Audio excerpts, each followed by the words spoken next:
Champions on the second. Look at that. You'd better listen to me, every one of you. We've got a lot of work to do. What's going on? How are we all?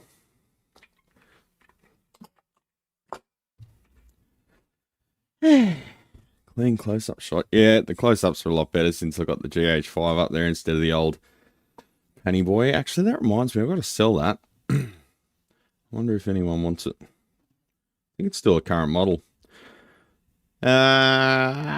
So yeah. That there. New little acquisition that I just acquired. I got it cheap. Well, you know, cheapish. I wanted to get a titanium one, but they sell for like, well, the new price over here is like $1,700–$1,800, and it'd be something I'd be afraid to wear out because, you know, someone would friggin' steal it, or I'd leave it somewhere or break it or whatever. But yeah, this is sort of a bit more of a basher. You can see it's got some wear on it, but you know, looks legit. Hamilton. Stainless steel sapphire sandwich, sapphire front and back. You can see the little auto mechanism flicking, the mainspring there flicking back and forth, and the counterweight that charges her up.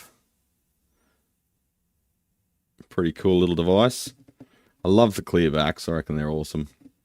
But yeah, I saw the Hamiltons and the clean dials, and essentially the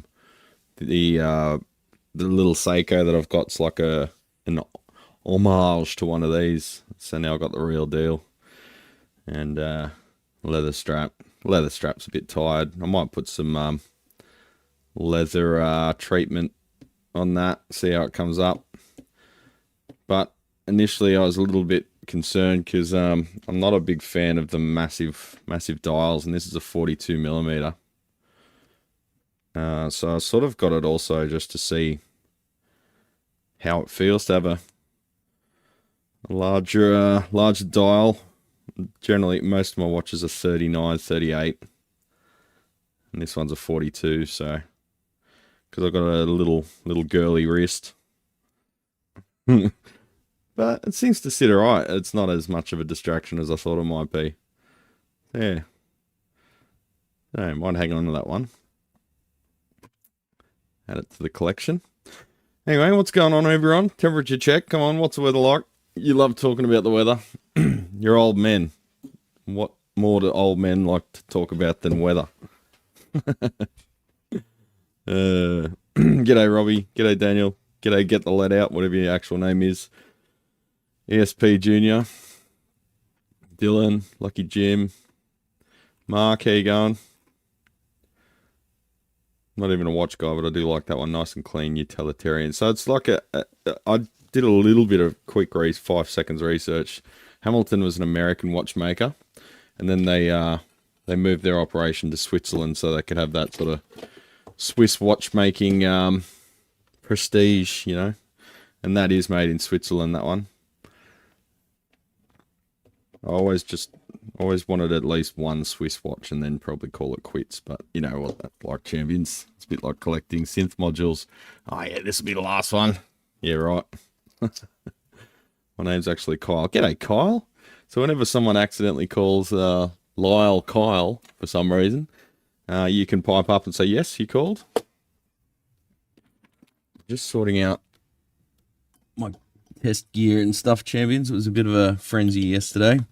I have had a hell of a time this week because I decided to dig in and get all of the Juan Espinosa. I'll probably pronounce that pretty bad. Hey, Baldy. Hey, whatever the fuck your hairline is. What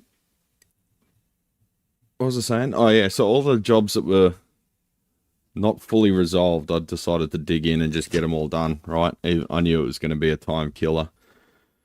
You've been called Lyle a few times. So Lyle gets called Kyle and Kyle gets called Lyle. What the fuck? Sometimes at some point, you've got to sort of wonder if people are trying to trigger you. So yeah, just decided to dig in and get these unresolved jobs out, the ones that were difficult. You know, one of them was a oh damn, I was going to show you with the SD card. One of them was a David Eden amp, WT800, and that's a stereo, well, dual channel amp, and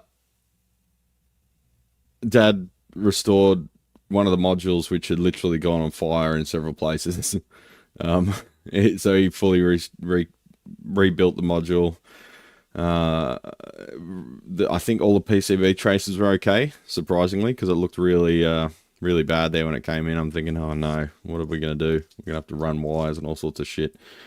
But once we cleaned all the black soot off, it actually, the traces came up pretty good, and the PCB, you almost couldn't tell anything happened. There's a few spots where the solder mask had come off, but a bit of conformal coating, and it was all good, and you sort of can't tell anything happened to it. So we got it up and running, and then one side was oscillating, but it was only oscillating when it was under load. So if you crank the output up without plugged into any, you know, dummy load or a speaker, no oscillation. So in my mind, that meant that something was inducing, like, you know, crosstalk into maybe the front end from that side, because we swapped the modules from side to side, and the problem followed that side of the amp, not the module itself. So I knew the modules were a-okay. It was a layout issue. But then once I sort of put it aside, didn't have time because it was before Christmas. The guy had 2 amps in. We got 1 amp back to him for the holiday break, and I said, look, I'll dig in and figure out what the hell's going on with this one in the new year, and he was happy with that. So I traced it down to previous repairs, which were hiding under one of the speak-on connectors. We had an intermittent speaker connection there, so it was doing all sorts of weird shit. So sorted that out. Output stage stable, preamp stable, but then when I was cranking it up to test the maximum output power, both channels driven, one of the sides wasn't limiting.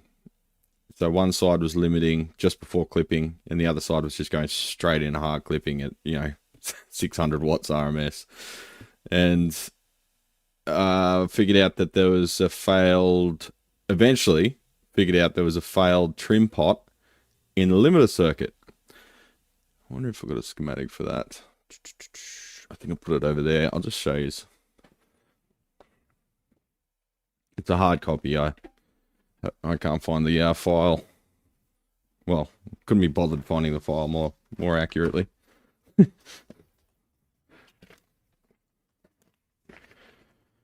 Rightio. So David Eden amps are known as being constant experiments. Like every unit that comes out looks like a prototype, because they don't. It's like ordering a new PCB revision's like the worst thing in the world to them. So they just don't do it. And they just run wires and shit left, right, and center. It'd be nice if that looked a bit brighter. Let's take the exposure up a few notches. There we go. The white was freaking the camera out. So you got 2 limiters here, an independent one per channel. Get my little pointery thing. Probably got a bit far there with the exposure. Go 2 stops. And you set the limit at the threshold at which point the limiter kicks in with this trim pot. That's the right channel, that's the left channel.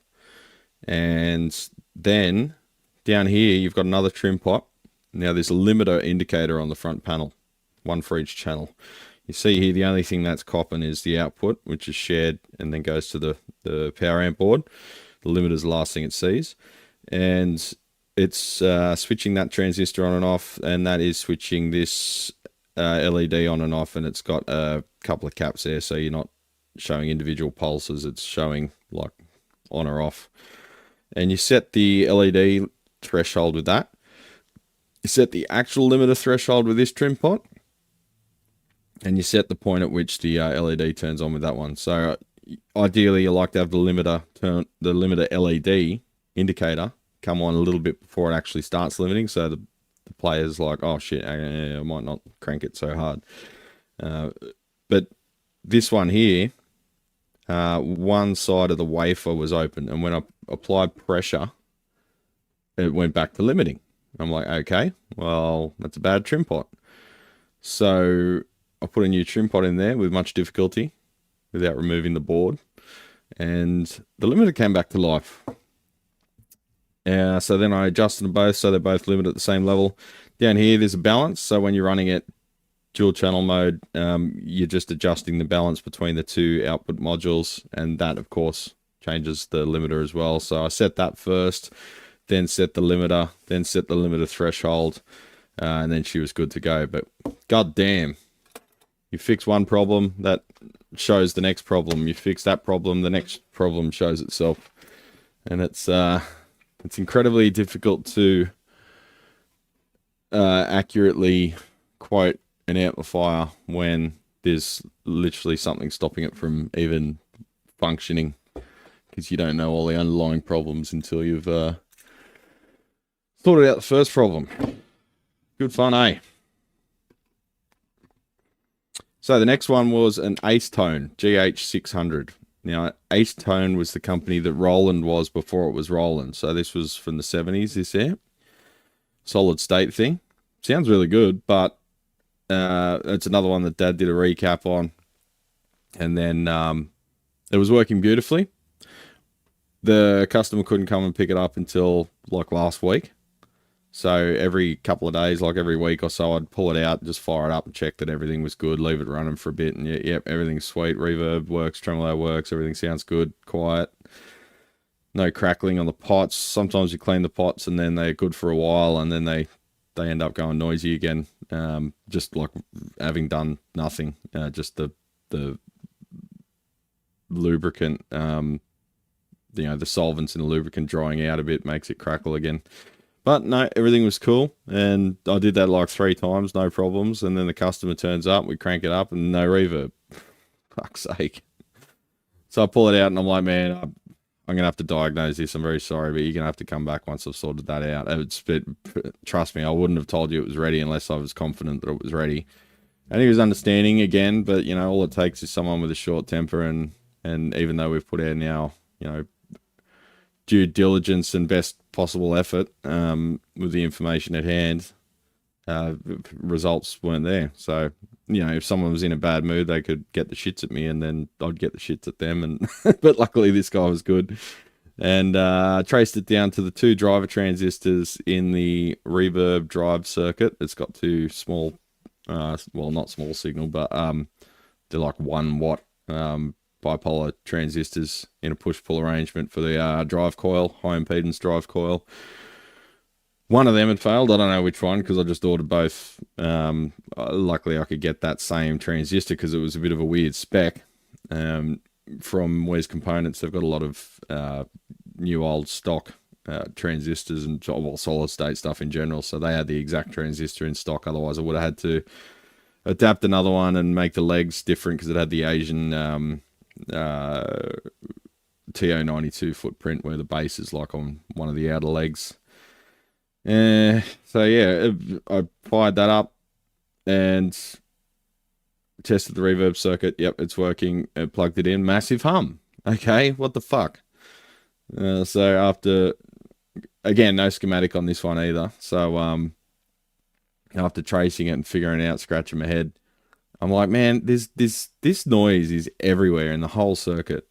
And when I attached the scope ground, it went away. And I'm like, hang on, we've got a bad ground somewhere. I should have checked that first, but I'm assuming the worst and thinking something's failed. And eventually tracked it down to when I lifted the board, one of the ground wires had snapped off and then hit itself under the board. It flicked down under the board, so I didn't see it. And yeah, we just had a bad ground wire, so got that one out. And then the next thing was a Fishman Loudbox or whatever. What's it called? Loudbox Mini Charge. And I'm usually pretty hesitant to look at any Fishman stuff, partially because Fishman are really good with spare parts, and they just replace stuff at like $60 for a whole mainboard. Ridiculous, so cheap. Like, they're trying to keep their reputation up there, which is really respectable in this day and age of planned obsolescence. So Fishman are one of the good ones, one of the good eggs. But I wanted to be 100% sure that was the issue. So I'm tracking down this distortion, only happening at certain notes, but it seemed to be everywhere in the circuit, and it seemed to be coming from the tweeter. So I'm tracking down this distortion, and no schematic for that one again, and I'm getting closer and closer to it, and I'm scoping it, and I'm finding distortion, but then there was another thing going on, resonance. Eventually I tracked it down to the speaker itself. See the wires down there? There was too much slack on them. So there was another like 3/4 of an inch or so of wire coming out of these terminals. And that wire was flapping on the speaker cone at certain notes. So, yeah, it's like the person doing the soldering left too much of that Litz wire attached. And once I sorted that out and I powered this up with another amp just to confirm that it was all good now, she was fine. So, yeah, that was a bit of a time suck as well.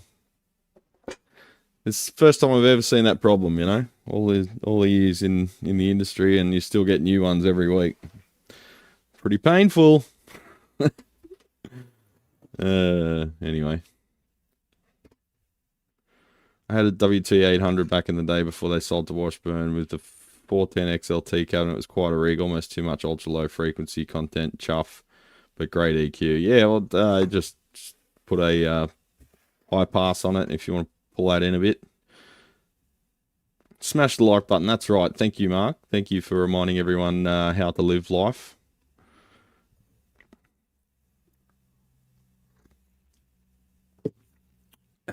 So you admit you've been to the brothel then? What? What are you talking about? I wouldn't pay for a root. Why would I pay for sex? It's the dumbest thing ever. It's like buying oranges when you got an orange tree. MPSA 56, great transistors, one of my fave. Yeah, they're cool. Okay.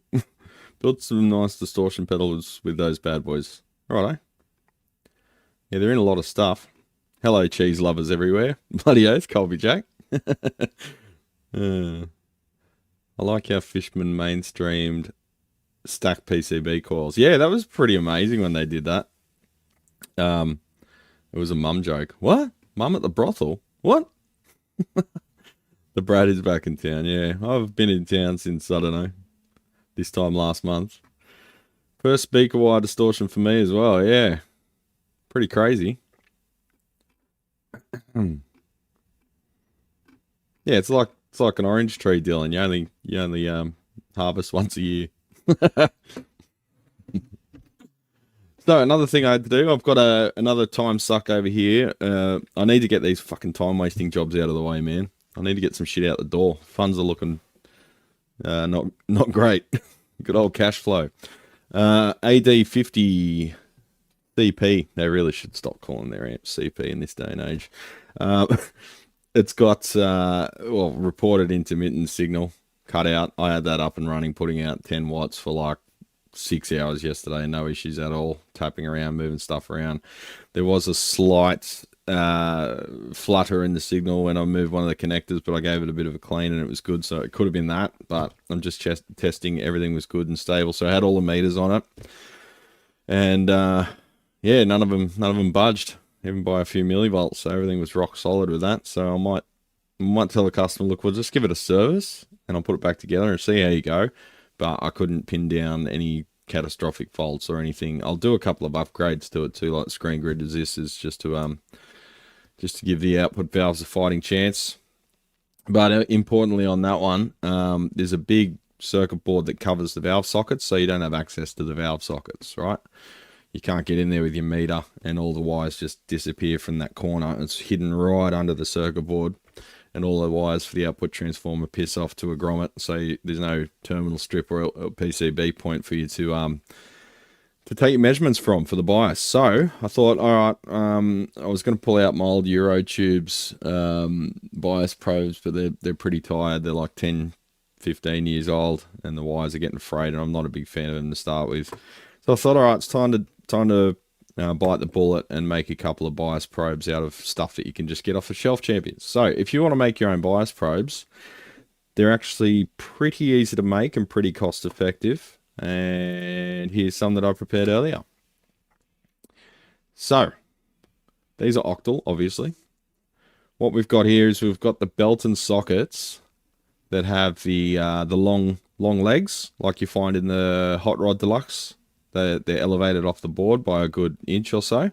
So they've got long legs that go all the way down into these pins, and they're in that pin by about probably ½ inch. So not all the way to the end, but enough for you to wick some solder down in there. So what I've done is removed pin 3, and I've got a normal Belton socket with the eyelets, cut off the furthest eyelet from the socket, so it's shorter, and wired the black wire to that. It's a bit dodgy having black and red because you assume black's ground, but they're both going to be live. The point being is the red one's the supply from the amp. The black one won't have any voltage on it until you plug it into the amp meter. So the amp meter will be supplying the voltage to the valve via the amp meter, and you can measure directly the anode current. Now that's a bit of a dangerous way of doing it because there is the full plate voltage on the red connectors. So I'm probably not gonna sell these unless I can find one of the safety plugs like you get on the multimeter leads, this kind of thing.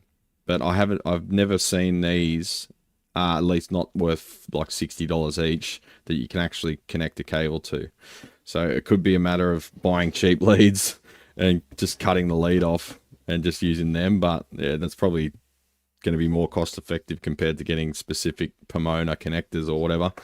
But yeah, you'd have to have that to make it a safe, saleable product. I don't know how the Eurotubes guys sell those. It's pretty fucking dangerous. The other option is you could have a 1 ohm cathode resistor in there, or you could measure the cathode current directly via the amp meter. That's another way of doing it, which if you had a shorted valve and you had an internal cathode resistor, well, that cathode resistor could explode, and unless you had like a massive one in there and maybe a diode in parallel with it. Forward bias diode. So if it ever goes above the forward biased voltage of the diode, like ½ volt or 0.7 of a volt or whatever, the diode will just fully conduct, and whatever's attached to it will blow up, but not the probe. So that's probably the safest way of doing it. And then you just get a direct millivolt measurement across there without being exposed to plate voltage. But then you've got to factor in the screen current as well. So naturally, if you're biasing something, just bias it like 3% higher, like as if you were doing the plate current, and then you've counted the screen current as well. But I calculate all that shit in my head. In this case, I don't have to anyway, because we're directly measuring the anode current. But so yeah, they're a socket saver that you can buy from CE Distribution in the States. Over here, you get it from Evacco. Various other vendors have them. They're meant for like oh, sorry, that's not a socket saver. That's an actual valve base. So you can replace your valve bases on valves. They're kind of tall, but I use these for making solid state rectifiers that you can just plug in and like replace a rectifier valve. Of course, you'd have to rebias your amp and whatever because you'd have higher voltages across the board, but they're basically just a socket and that's it, like nothing else attached. And these long pin Belton sockets line up perfectly and they do fit inside that tube. So when I was soldering it, before I applied heat, I put the solder down into the hollow pin there until it hit the leg that was in there and stopped. And then I applied heat and you could feel that it was actually soldering, wicking into where it was needed. And then on the other side, well, basically I drilled 2 holes. That red wire just goes directly to that pin, and that black wire goes directly to pin 3 on the socket. And that way you've broken the anode connection, and you can measure the old current on the old bloody output valves, champions. I just used some old Omrons I had floating around there too. Good sockets, but not the ones I stock. But yeah, they look the part, eh? And solid. I didn't bother using any glue or anything between the two because there's no movement there at all. I did apply some pressure as I soldered them, and yeah, I think they came up really well. Now that wire is silicon, so no chance of it, if it does touch one of the valves, it won't melt.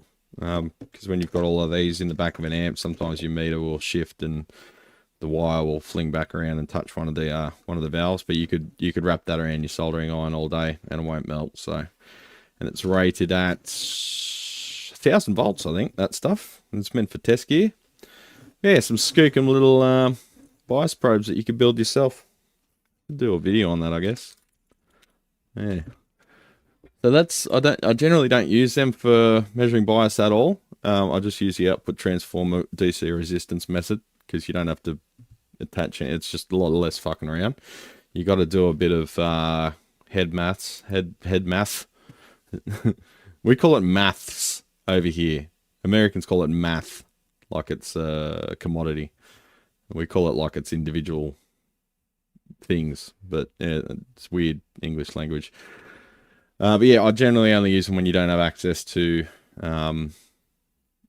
like you've got a real compact amp where you can't get into it while it's in operational condition. So the other thing I'll be revising soon is these stupid things, which I thought I was very clever when I first made. Now, you can get octal valve bias probes from a lot of places. A lot of companies sell them pretty expensively, but a lot of companies sell them ready to go. But Novel valves are a different story. So back in the day, I would think I was working on, I think it might have been at Hughes and Kettner Grandmeister, and those things are notorious for not being able to get into them because they're super compact. They've got all sorts of boards, DSP boards and stuff in the way, and you just can't get in there with any probes. And I made these little discs out of circuit board. They're available on my website, and you can put a standard belt and socket in there. And same deal, it breaks the anode connection. And I've got I found some little gold pins there, I think on DigiKey, which were just the right size, just the right diameter to match a normal valve socket. Made a layout there with the valve sockets, with the pins in the same position as an actual valve.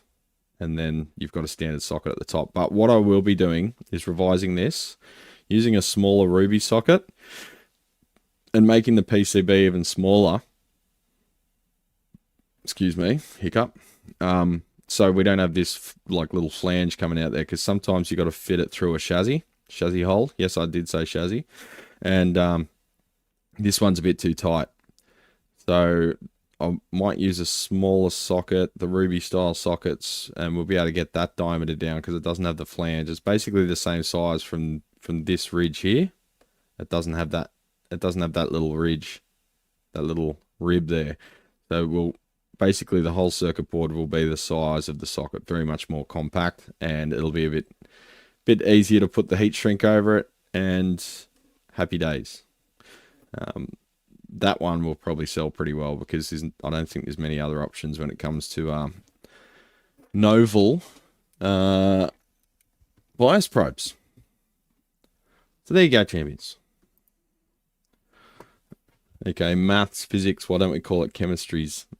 Well, maybe we do, I don't know.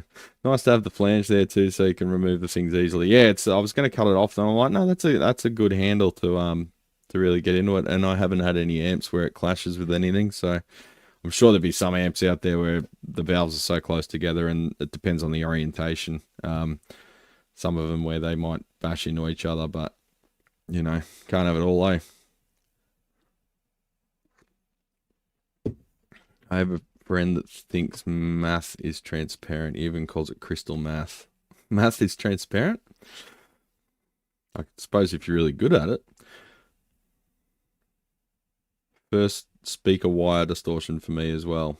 Oh yeah, you're talking about the David Eden.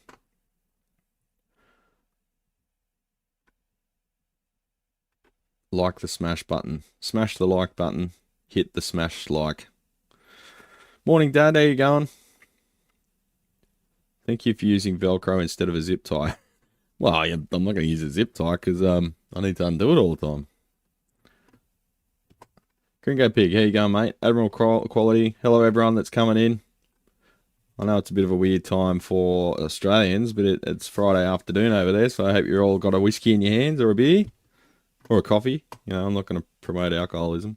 I went to the local brewery last night, caught up with some mates, and it was Craig up at Brew Mountains, so I went in there. He's like, "Oh, come here, buddy." He gives me a big hug, and I went back with my beers to the table, and I said, "Does that make me an alcoholic if when I turn up to the brewery, the head brewer stops what he's doing and comes over and gives me a big bear hug?" He's like, "Oh, good. Oh, I'm going to make my rent payment this week. Brad's here."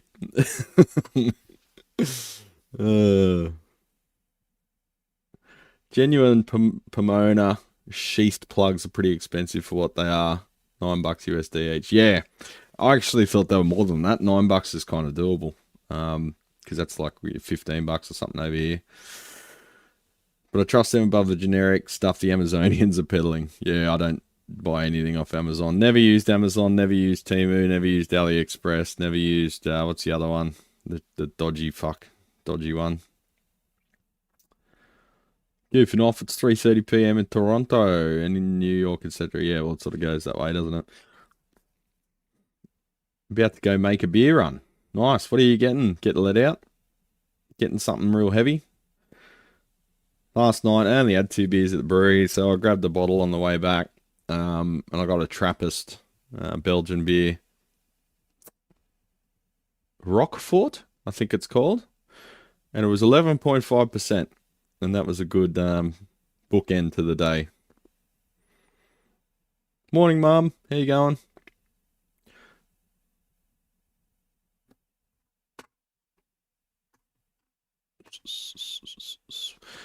So, we've done the show and tell. What else are we going to do? We better get on to some diagnosing of amps. The chat's a little bit slower today, which is good because I've got a lot of work to do. The other, I think last live stream, it was pretty much turned into a Q&A. I just sat here talking the whole time. West Coast IPA, that is my favourite. Get the lead out in summer. A good, strong West Coast IPA. You know, my favourite was Sierra Nevada Torpedo Double IPA. Man, that shit is good. But you can't find it anywhere anymore. It used to come in the half-litre cans in a 4-pack. So good. Just the best beer in the world. And, yeah, I can't find it. But when I started getting into the craft beers, my mate Dan was already well into it, and like the hoppier, he was getting ones with hop oil in it, and he was a big hop fan. I know some of you guys don't like the hops, but he's obsessed. The hoppier the better, right? So he's always trying to find the most dank beer he could get his hands on. And I found that one, and I took a 4-pack around to his house. We'd just finished building his deck or something out the back, and I'm smashing these things. Hot day, I'm smashing these things as if they were just normal beers, and then I'm like, oh. And then I ended up fucking playing air guitar with his vacuum cleaner and all sorts of shit that night. Yeah, half a litre of, what is it, like 9% multiplied by 4. So I can't remember if I showed you this one last stream or in a previous Stream Champions, but it's a bit of a condemnation of Fender and their current business practices. So this is an amp that never existed, but they call it a reissue. I don't know why they do that anymore. It's kind of stupid, but they like creating history that never existed. I think that's a bit of an American tradition at the moment, isn't it? But it's a Fender Vibro Champ reverb amp.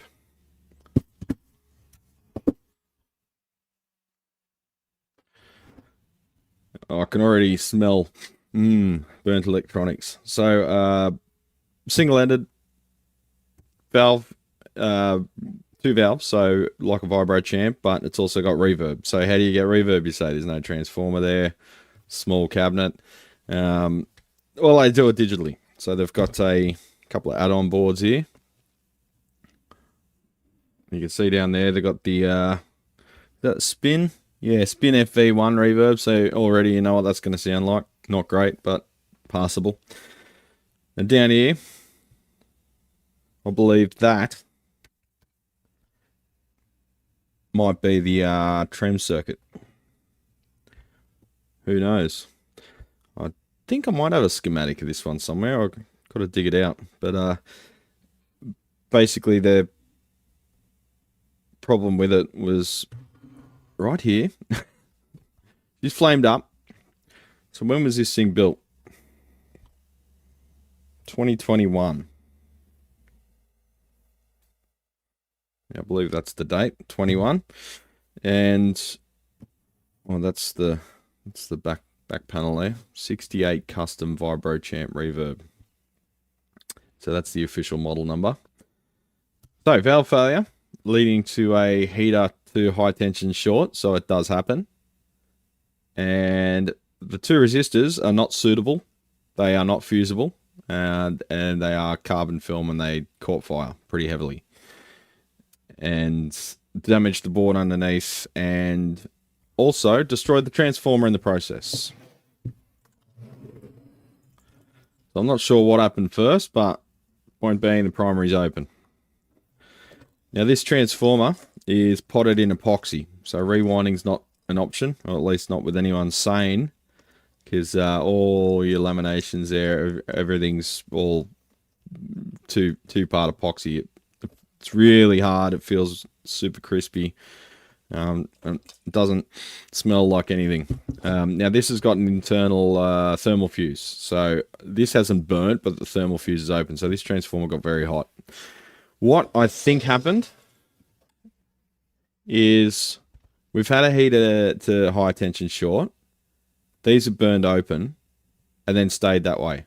And without any ground reference on the heater, there would have been a big increase in hum, but that heater voltage would have basically sat at that elevated voltage and worked all day, but with added noise, like you've got no ground reference on the heaters, and you know what that sounds like, horrible hum.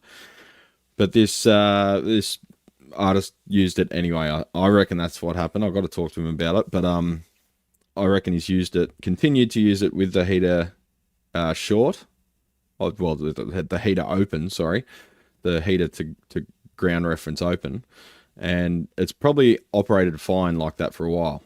But then I reckon that the transformer failure is probably unrelated, and I reckon the transformer's just under spec for what they're trying to do. Having said that, that could have caused the valve to run away, and there is a HT, yeah, there is a HT fuse on this, which isn't open, and it's a Pico fuse, so the customer wouldn't have had the opportunity to change that. So you've got some fuses down there, you've got another fuse there, they're the little Pico fuses on the board, and none of them are open circuit. So there's a possibility that this transformer was just under spec for its job. Now, you say, just go buy a Vibro Champ transformer. Well, sorry Champ, you can't get that, because it doesn't have the required voltages for the digital circuitry. There's the Vibro Champ XD, you say. Oh, okay, well there's a solution. No, sorry, it's got a different power supply configuration, different to this. It's got like a plus minus 20 volt for a bipolar supply. This has just got a 9 volt winding. So yeah, you'd either have to put in some pretty heavy regulation, use a Vibro Champ XD transformer, and just fiddle fuck around with the current draw and whatever, maybe put a regulator board in there somewhere, as well as a transformer. You're sort of doing non-recurring engineering then, and it gets expensive, time consuming.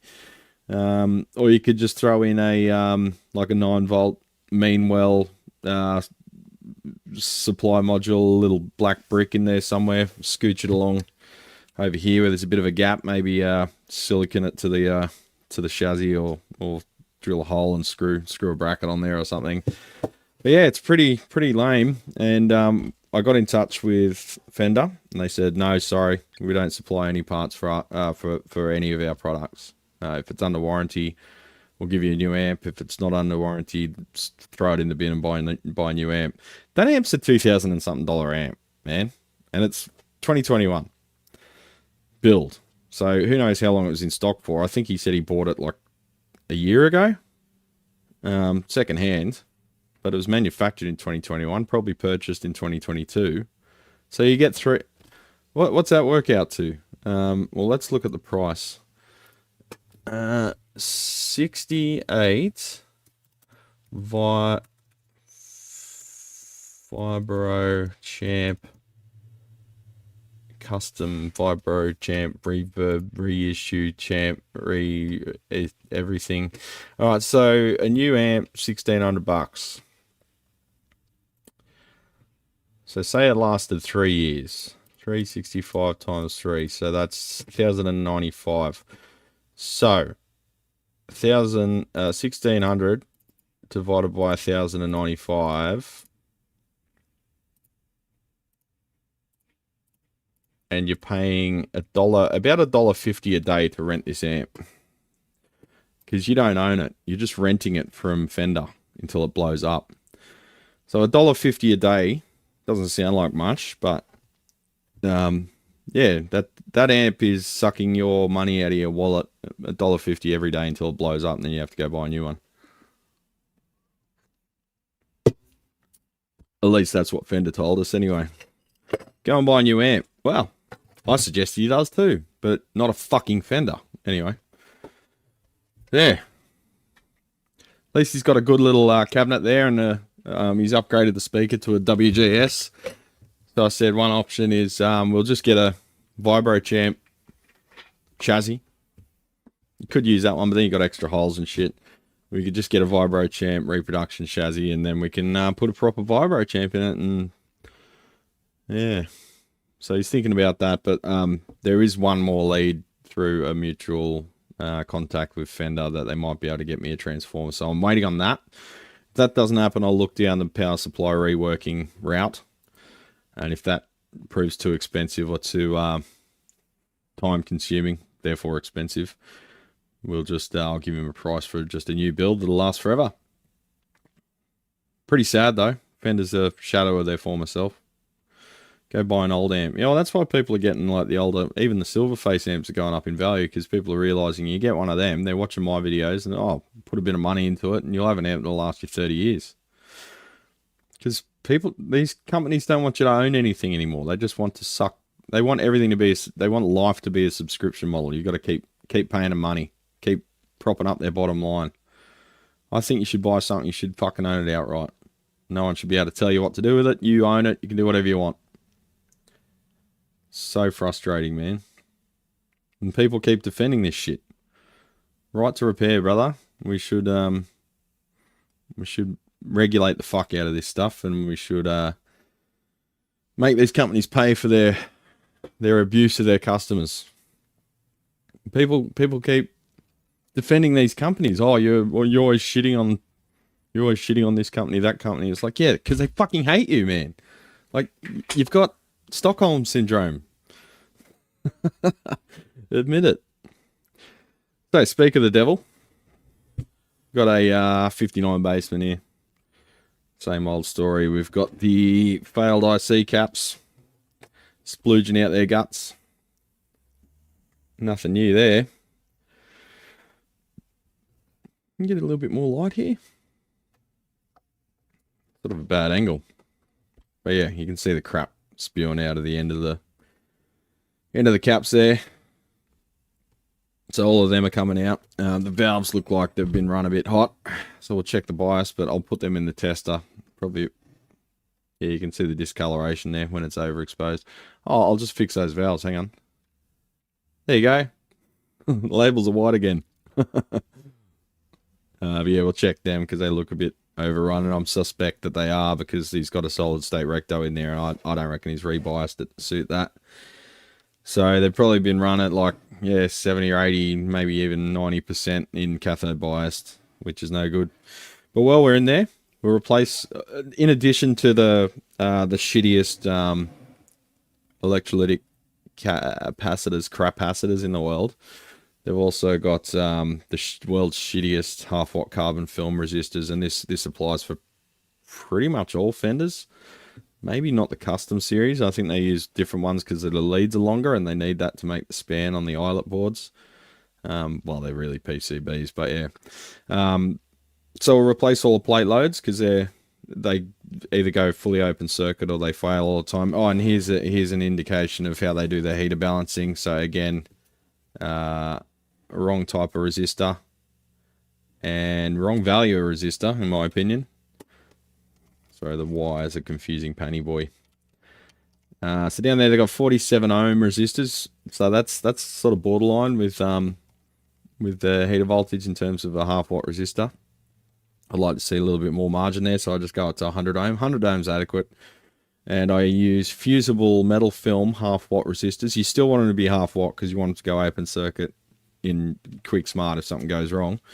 But yeah, 100 ohm, and lift them off the board. So if anything does go short, then it won't damage the board, but the fusible resistors go open circuit anyway.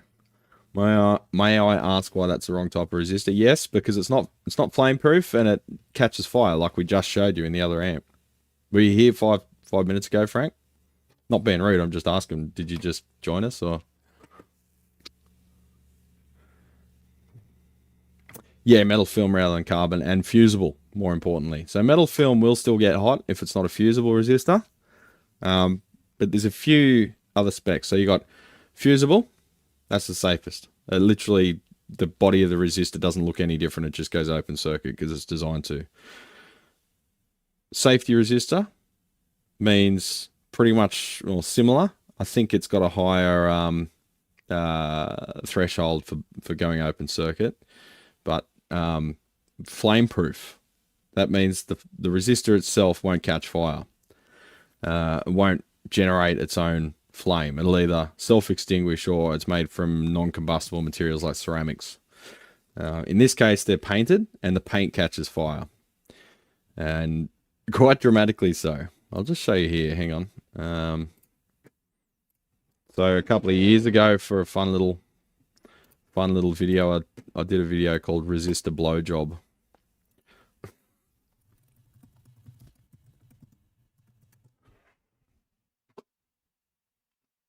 Oh, come on. Give me my own video, you arseholes.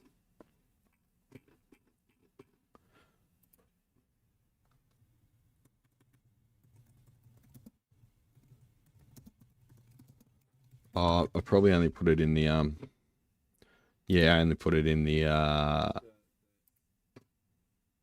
thumbnail, so that's why it didn't come up. God, my lighting was terrible back then.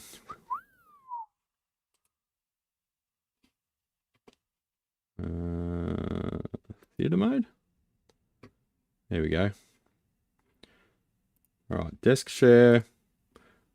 Turn on desktop audio. Will fail in a graceful fashion. Look how bad my lighting was. You can use any old resistor, like there's a half-watt carbon film. It will blow. And then here's a half-watt fusible resistor that's designed to blow. Right, blah, blah, blah. Check that out. So, they're all 100 ohms. That was not fusible and not flame-proof.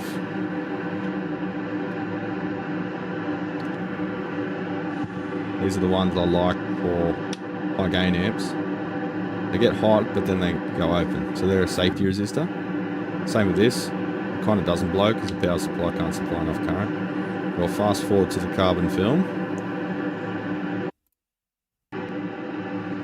This is what Fender use.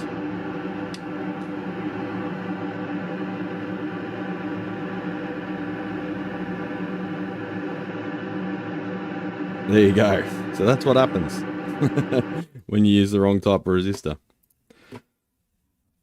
Pretty dramatic, and that's what causes all of that horrible shit in that other amp.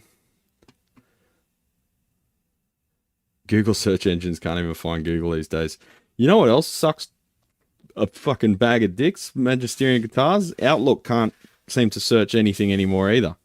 So, like my landlord, I'm trying to find an email, which I know they sent because I read it, but I was trying to find it for a reference number or something. And I searched every possible term, no results. Like the last result was like 2024. I'm like, what the fuck? I get an email off them like every week or every month at least, and there's just none there. I'm like, scroll down and there it is. I'm like, well, I searched those terms. So everything's fucked. Everyone should go get fucked. Everything sucks. End of story.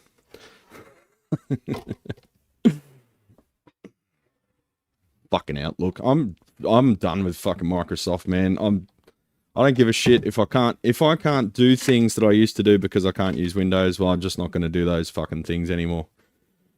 Because I'm so sick of major corporations doing everything they can to make life more difficult. They fucking love it. They love fucking us over. indexing issue, you reckon? Well, to me, that's still a software problem, because it shouldn't be my job to fucking re-index my bloody Outlook. I don't even know how to do that. If you type Google into Google, you'll break the internet.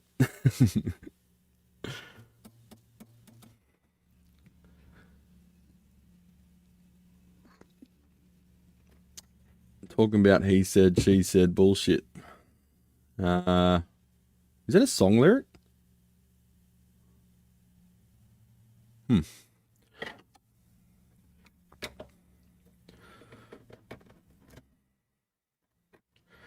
Alright, so what do we got here? We've got the same old.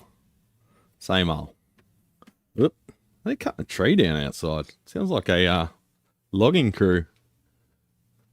It's like a chipper working out there somewhere. What's going on? Oh, yeah? Hang on.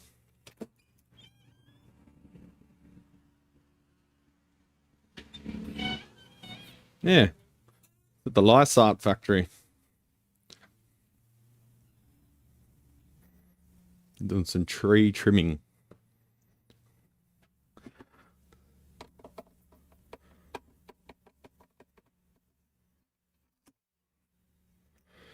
There's a Marshall microwave blocking screen. Yeah, looks like that, doesn't it?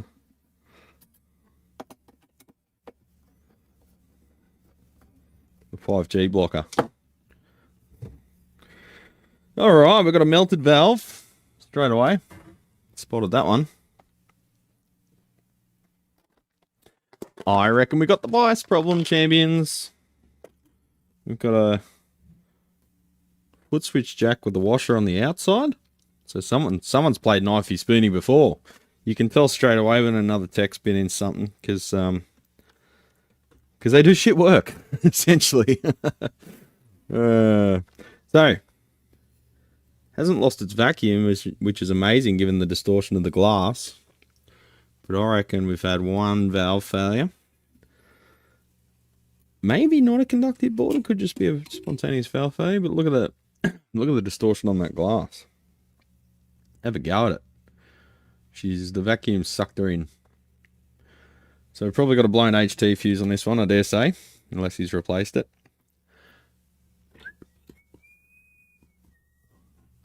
You just get the right tool for the job. Me.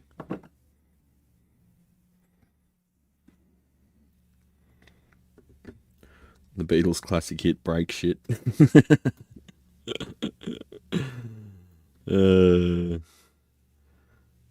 Alright, so that's curious. The fuse looks okay. HT fuse. But they do have... oh no, the fuses are on the heater in the stock circuit for some reason. One per valve. Yeah, we've got continuity. Continuity! You may wonder why I do weird noises like that when I say some stuff. Usually it's from some ad in the 90s. So there was this advertisement for it was for like Claritine or something, like an anti hay fever, anti sort of congestive tablet. And this guy he's all stuffed up and he's at work, you know, and then he takes this pill and he's like, you know, of course it shows like it works instantly, which it doesn't if it does work at all. But he's like ordering stuff for work or something. He goes, I'll take a utility shelf. Utility! Because he could like talk all of a sudden in whatever. So when I say antihistamine, that's it. So when I say anything that rhymes with utility, I'll often say it in a weird way like that because of that ad. Because that was back when ads were actually pretty cool. Instead of just AI slop. I haven't watched TV for a while, but I haven't seen any, like, obviously AI ads in Australia yet. But holy fuck, the Super Bowl ads. They were the most trash ads I've ever seen. I thought the whole thing with the Super Bowl was like they put a lot of effort into the ads. They put zero effort into the ads this year. Fucking lame as.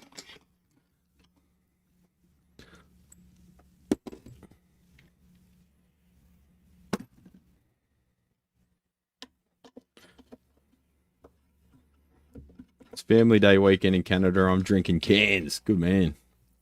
What are you drinking, man? Canada.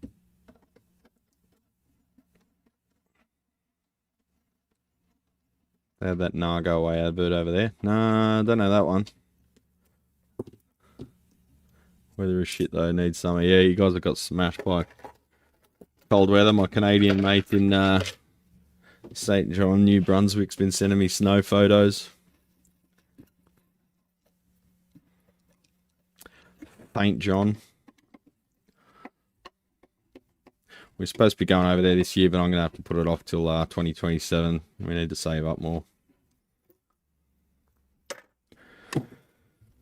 Alright, disconnected the reverb tank. I'll just put this cabinet over here.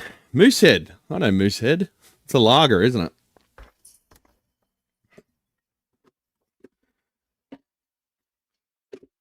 Like just run-of-the-mill lager from what I gather. Is that correct?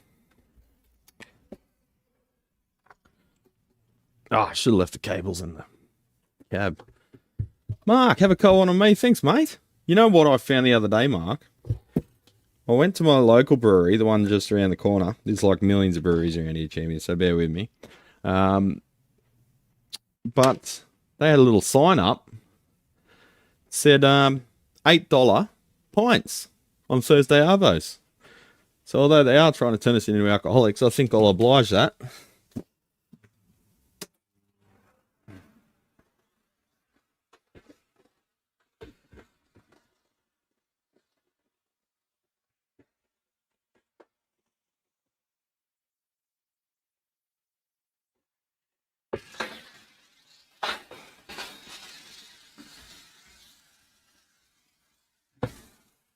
Yeah, you hearing the vacuum at all? I think I've got noise reduction on there. It's pretty good with the vacuum noise. It really filters it out.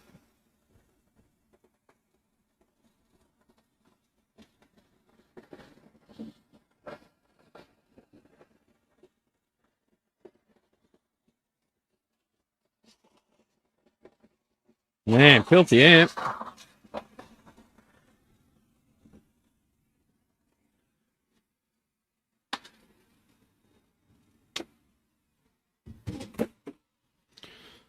Alrighty. And we've got the pale board of death, champions. Let's see some dodgy work already. Have a go at this. You know how axial caps are getting hard to find? And you're going to have to figure out how to use radials in the future. Well, every now and then, you'll get a fucking stupid tech who only has radials or pulls them from other amps and then uses them in place of... oh man, there's missing screws and everything. And then uses axials in place of radials, which is fucking stupid because radials are like $3 for the best cap in the world. 10,000 hour, 105 or even 125 degree rated. You know, like 10% tolerance, like insanely good quality caps. Well, $3 or $4 for a radial, and then that it'll be like $20 for the same value. 85 degree rated. Fuck knows how many hours because there's no data sheet. Fuck knows what tolerance because they don't quote that either. And you have to pay $20 for an axial. But in this case, this tech's used axials to replace some radials. And the funny thing is, he probably didn't have to, because what happens is these get the plastic disc on top, bulges up, but these Samwars actually, I've never seen one fail. But when they're exposed to heat, the plastic, the little foreskin shrinks a bit and puts lateral force, like inward force on that plastic disc, the insulating disc, and then it buckles up like a dome. But you can often push down and you can feel it sort of pops down like a button, and the top of the actual cap's not distorted. Or not bulgy. It's just the little insulator plastic disc on top. So he's probably done that with this one. And yeah, he's used some IC brand, our favorite brand. Now, just regarding IC, no one in the world can buy caps as shit as the ones Fender use. You can't buy them off the shelf. If you go and buy IC branded caps from Mouser, DigiKey, whoever, you're actually getting pretty decent caps. They're nowhere near as bad as the ones Fender sell. For some reason, Fender's got a deal. They probably said, I want 800 million capacitors for $3. And they're like, we can do that, but they're going to be pretty shit. And Fender's like, perfect. That means their amps will blow up in 3 years and they'll have to buy another one. Excellent. Let's fuck our customers up the bumhole and deliver us that truckload of, or shipping container full of one type of capacitor, please. And they said, okay, we'll do that. And they got the worst capacitors in the world. Now, when you buy them off the shelf, they're much better, reliable. A lot of techs I know use them. I don't, partially for 2 reasons. I don't like buying products off a company that will supply such a shit product, knowingly that they're crap over 30 years and still sell them, knowing that they fail. Almost as if they haven't gone out of their way or made any effort at all to improve the quality of their process, knowing that they fail after 300 hours. So that's shit, but also just the brand name. Like, I don't want to use anything with that name on it now, because people open an amp and say, oh yeah, Brad worked on this, you know, like he's a good tech, he used quality. And it's like, I don't want to use anything that has that fucking name on it from now on. Plus, they're not that, well, they're cheap. They're not that cheap anyway. MOD and TAD caps are the way to go if you have to go axial, but in the future, for new designs, and fucking certainly in this case, just use a radial, man. So I dare say, oh fuck, I said it was an AI free channel, and there we are with the AI. There's your problem, buddy. So what we're going to do is attach a meter. We're going to do the old green board of death check. Attach a meter. I'm not going to remove anything other than the center tap of the output transformer. Bang. There we go. I know where it is because I designed the replacement boards. The next thing I'm going to do is get another meter because I want the different leads. I want the IC clips. I'm going to put it down here where you can see it. I'm going to attach one end to the center tap of the output transformer. I'm going to leave the plates attached to the board, and I'm going to tap into the, has this got 220k grid stoppers? What fucking version is this? Revision 2. Shit. Later ones had 56. So pin, just get my bearings. Oh, so that's the heater. Pin 3. Pin 4 will be the green grid.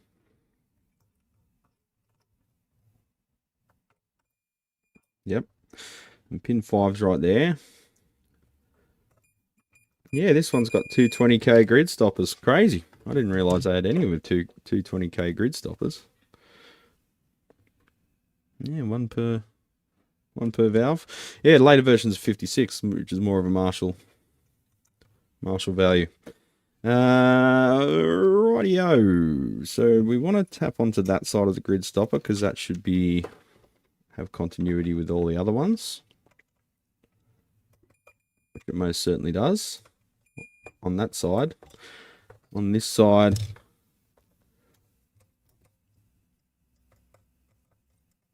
same deal. So we'll tap into the supply side of, well, the input side of the grid stopper.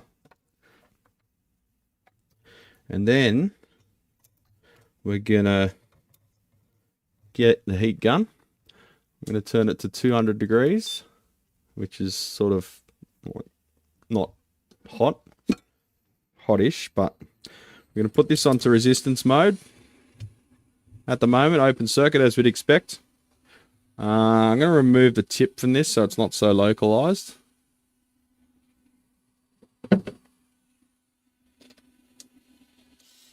Here we go. Might remove some connectors in this area just so we don't melt them. And we're going to play the waiting game. Yeah, I fucking hate AI. Piece of shit. It needs to be made illegal.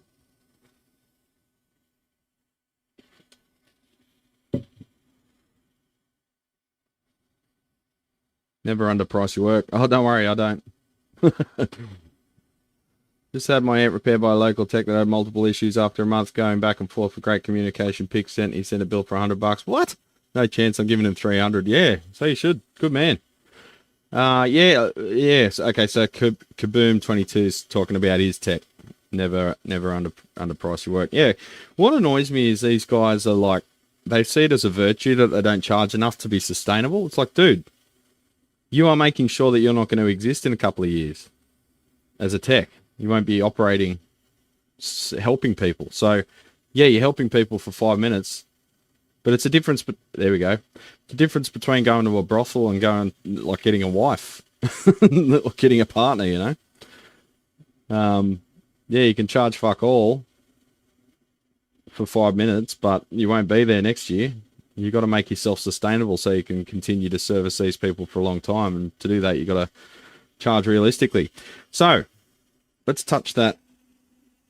That resistor's not too hot to touch. We're sort of getting up to amp operating temp, and we're dropping the isolation between the grid, literally where the bias is, and the plate supply. So that would have 30, that'd be like a 30 meg resistor between 480 volts and the grid right now, and continuing to drop. So this is the conductive board issue that we've gone on and on and on about with the fiberglass resin itself getting conductive dendrites and leaking voltages all over the insulated board. It's supposed to be insulative. Let's see what we can get it up to. Now we've confirmed it's an issue. ChatGPT, how do I fix a messer? I had my first guy come in having self-diagnosed his amplifier with ChatGPT. And I said, okay, well, first thing, throw that in the fucking bin because it doesn't know shit. It hasn't looked at your amp. It hasn't measured anything. It's just going off what people say on forums. So throw that in the bin. Or if you don't want to throw that in the bin and you want me to stick to what ChatGPT says, well, tell ChatGPT to get its soldering iron out and fix it and see how you go. All right, so we're at about 7 meg. I've seen a lot worse. I've seen some go down to like 1 meg or below. But yeah, it's still going to be presenting a lot of issues. So yeah, what you're seeing there, and as soon as I take away the heat, the voltage will go, the resistance will go back up. You are seeing a conductive PCB. So that there are people that claim you can, you know, drill stuff out and run wires and like little power lines above the board, all delicate like and shit. But we don't fuck around with that here, champions, because I've designed the replacements.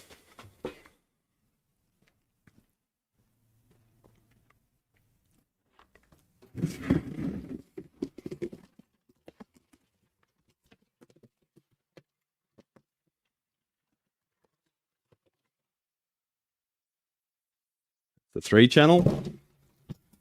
Suit the TSL.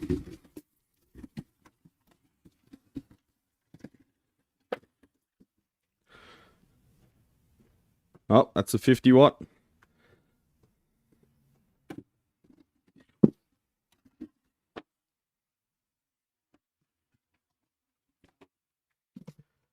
Where are the bloody DSLs?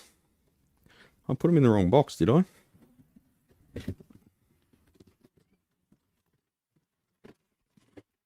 Yeah, right. Accidentally put a 50 watter in with the 100 watters. Huh, okay. I have to revise my stock level there. So that amp is going to get one of these. There might be some of you in the audience that aren't aware I build these. As far as I know, I was the first one in the world to release one commercially.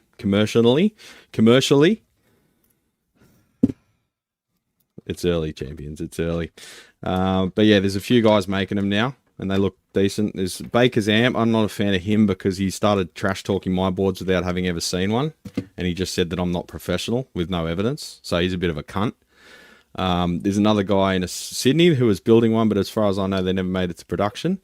And there were some guys working on them in the UK, but as far as I know, they haven't finalised their design yet. These have been for sale for over 12 months now. And we've sold about 100 of them with no issues. Brad's Guitar Garage, there I am. Look at my stupid head. Brad's Guitar Garage. So these got things like 2-ounce copper, thicker copper than stock. I've got rid of the stupid heater fuses because they don't. I've never seen an individual heater fuse per valve. That doesn't make sense because generally that's not a failure mode that I've ever witnessed. Yeah, it's the FYM, stands for fix your Marshall or insert different F and Y word at your convenience. We've got Nippon Chemicon and Nichicon long life caps. Fucking beautiful caps there. 105 degree rated, long life. We've got an Omron, nice Omron. The bloody relay's $10 by itself. We've got all the belt and sockets there. GO half watt carbon film resistors for the signal stuff, and we've got metal films throughout where we need. We've got the GO 1 watt metal films there where we need a bit more juice. Up here we've got 2.2K screen grid resistors, which also gives the EL34s easier life. We've got the diodes and like the current sense resistors, anything which could fail, lifted off the board. So this is what Fender should have done. We've got half watt metal film fusible heater balance resistors lifted off the board, so even if they do fail. Rowan started shipping them. Did they really? I didn't think you ever got there. Or are you still working on it? Rowan that made the UK ones. Yeah, but yeah. Oh, hang on. I think Baker Amps was US. I didn't think Rowan ended up. I haven't seen them on his website. Let's have a look. God, what's his company name again? Keld. Keld Amp Works.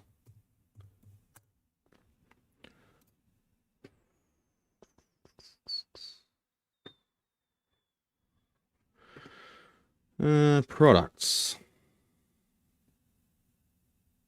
Express repairs. You lunatic. Amplifier parts. Let's have a look.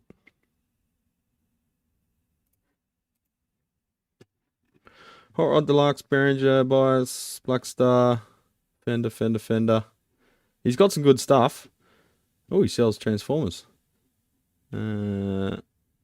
HT dropper, JTM 45 turret board, using Kettner fuse, fusing Kettner, PreSonus, capacitor kit, replacement tube power supply.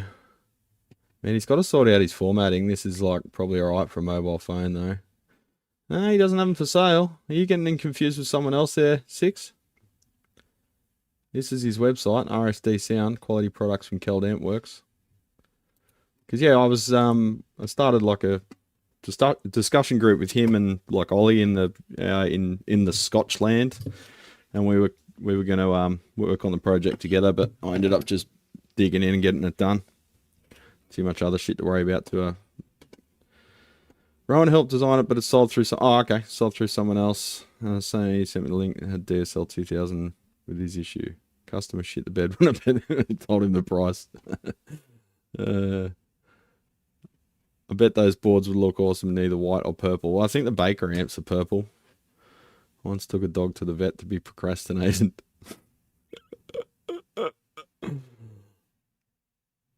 Yeah, 2020 Series 20 PCB will work. I've had people comment that this sounds better. I don't know. I haven't done a direct comparison with them yet, but the layout's completely different on this.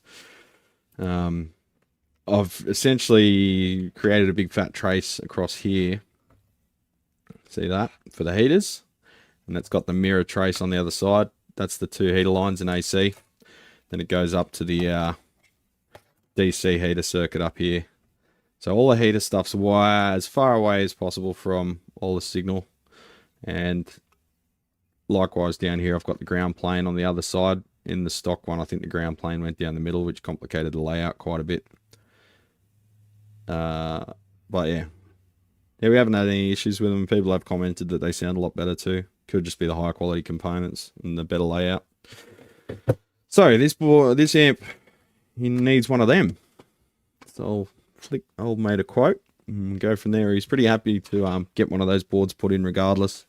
Once he found out that I make them, he's just wanted one of those boards. But now I'll just tell him, yeah, it actually needs one. So now we know. I don't mind the DSL in this series. The PSL seems to sound a little bit fizzier. It's probably just the higher gain, but the DSL's got that Marshall sound. Champions. Alrighty then. What's next? Mesa Boogie, my favourite.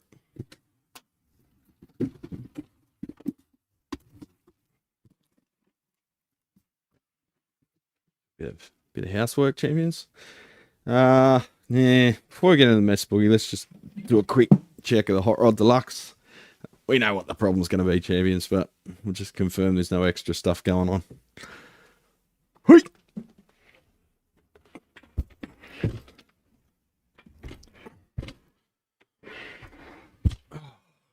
One time my mum called me procrastinating.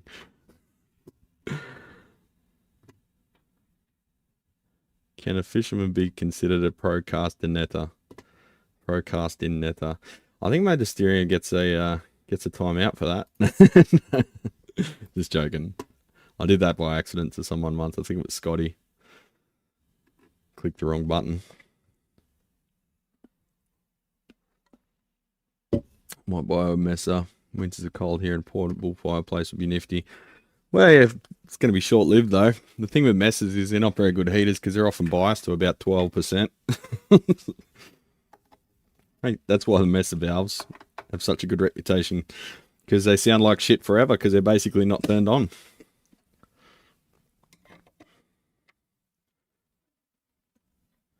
Oh man, you hear the cheeks getting spread from loosening off those side screws. Really stuck to the chassis. Let's get the drill for this. Got a really nice bass over here. It's a Cole Clark K bass. It's a beautiful thing. It's got a really nice Douglas fir top on it. Really coarse grain, but it's got a real nice look to it. Nice body shape, very original sort of style. And we've got a screw that's got schmoo stuck in it. I'll shut up, but later, procrastinating my silence. It's alright, Magisterium. Chat away, mate. The thing is, never get worried about saying too much on a live stream chat, because the more engagement, the better. And if it's just me standing here talking like shit, I feel a little bit unwanted when there's no comments. Speaking of that, how many viewers we got? We've got 107. We cracked the 100. We cracked the 100 viewer mark. That's pretty good for my little channel. We cracked 13,000 subscribers the other day too. It's been a slow climb, but a climb nonetheless. I see a lot of the other guys that just explode in views, but nothing around here comes easy, champion. I never get any viral moments. Never get any massively popular videos out of the blue. Everything's just a slow grind. It's just everything in my life's been like that. You just keep putting effort in and you get tiny little incremental improvements, but never anything crazy out of the blue. So I'm kind of used to that.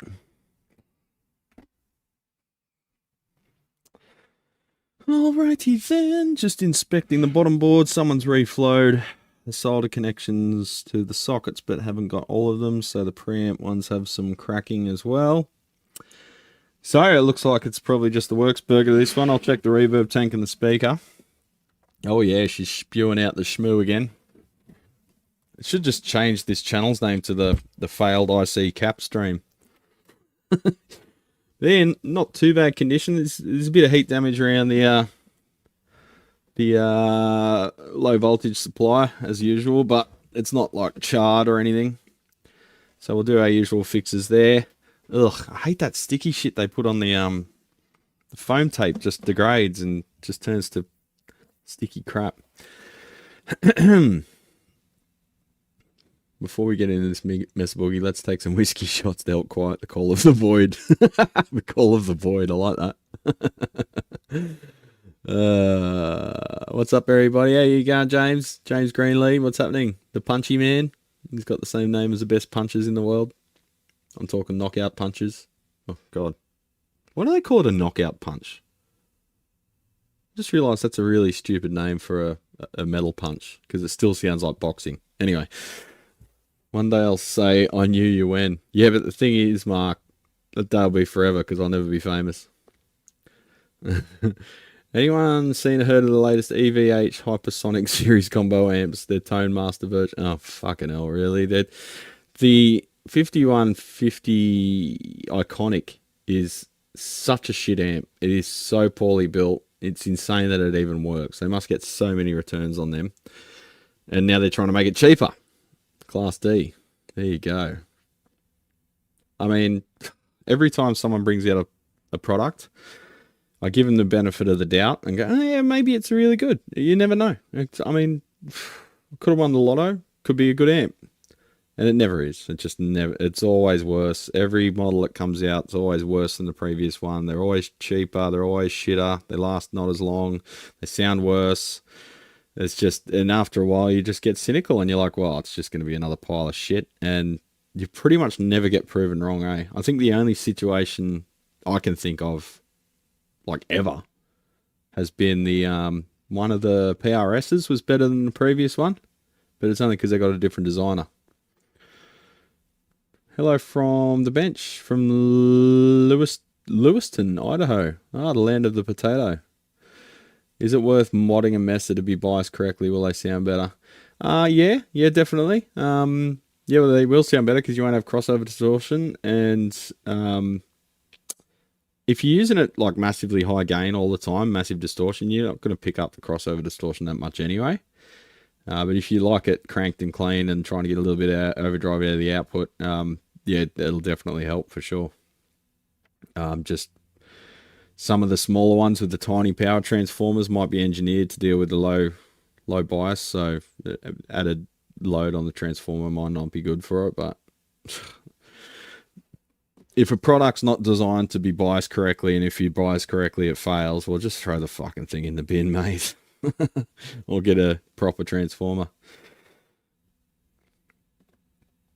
A platoon of loyal soldiers is better than a legion of peasants. Yeah, I guess so.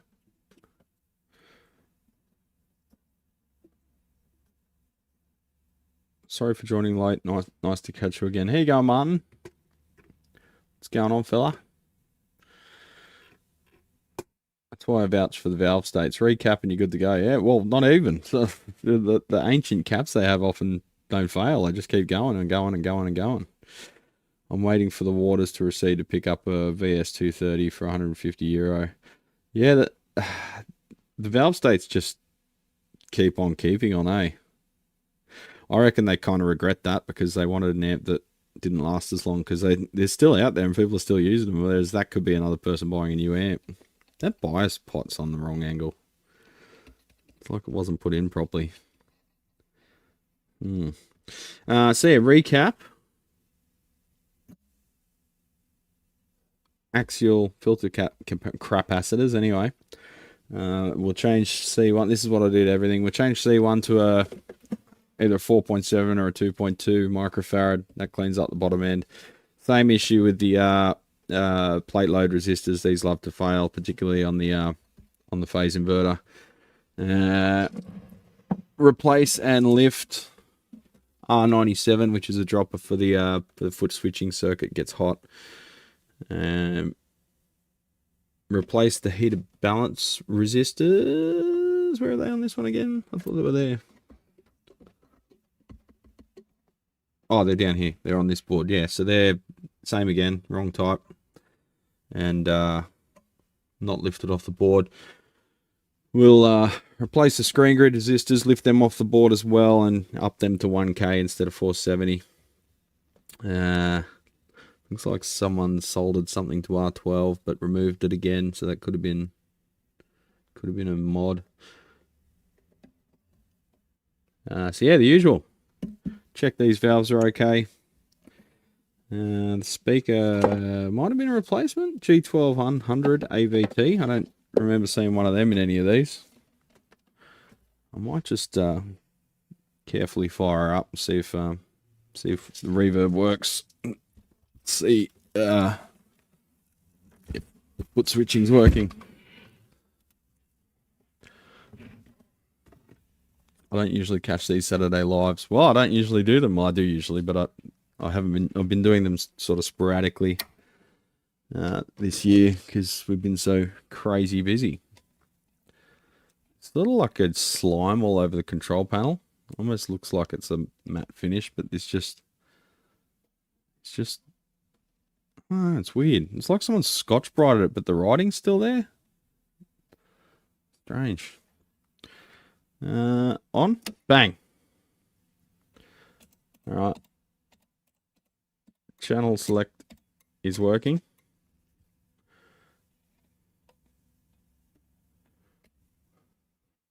Just watching the power from the wall.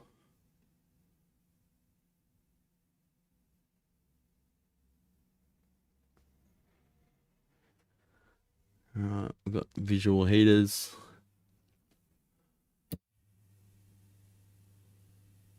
$58. That's nothing. So bias very cold, but I was tweaking around with the bias pot there. But we can still just plug in the signal generator and have a quick test. See if there's any intermittency or anything. Oh, mucho microphono. Oh damn, that's one of the most microphonic valves I've ever seen.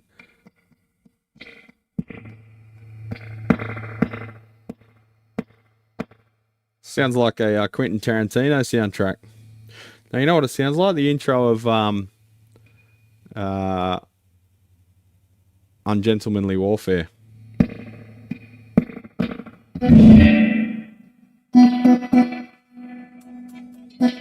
Alright, we've got reverb.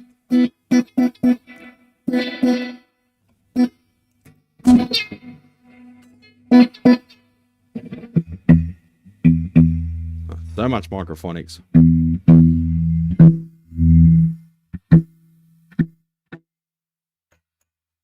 Output valves microphonic.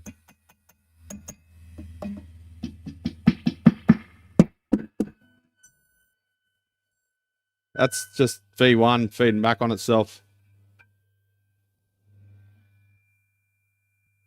Crazy. Alright, so V1's completely buggered. And the output valves are microphonic. But reverb works, foot switches work. Speaker works. They're the big ones you've got to check. So what I often do, champions, one of the reasons I do these is, well, to catch up with you legends, but it's also easier for me to quote, instead of writing notes on everything, I'll just write down my my observations. Sorry, word's not working. When I watch the live stream back later. I'll just skip forward to each amp because I can see in the thumbnail.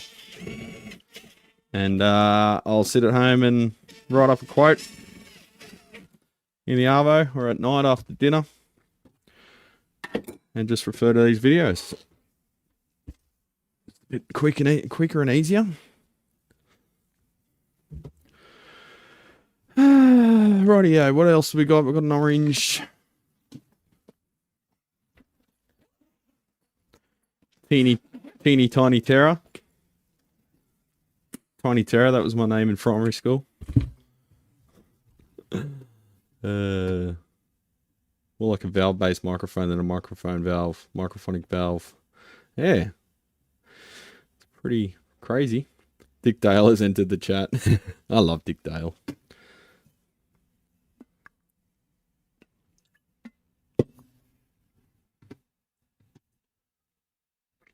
Good morning from not so sunny far north Queensland. Been a while, Brad. Hope all is well. How you going, Joe? What's happening, champion? We've had just, you see how dark it is out there? We've had just like heavily overcast weather for like the last week. It's been really weird. Been super humid. And they keep predicting storms and they never come. It's all, you know what it's like? It's like Far North Queensland with Mango Madness. Going Troppo, you know? Where it's just this massively humid, oppressive humid, not that hot, but 90% humidity and just dark cloud for like months on end until it finally breaks and you get your wet season. And then everyone settles down again because everyone goes a bit crazy and drinks too much and punches on. That's what going Troppo is all about, apparently. Oh, you know what I forgot, champions? Oh, you know what I can do? I can switch at some point this live stream over to members only. That's a new feature they just put in. So that's must be how like some of the other podcasts they'll have like a members only section towards the end of their live stream. You know what I haven't done? I haven't shared any bloody memberships. So I've got 5 memberships to give away now, and I can give out 5 later, but I'll forget. So let's just give out 10. Hiccups. Guest memberships. Who got them? Who got them?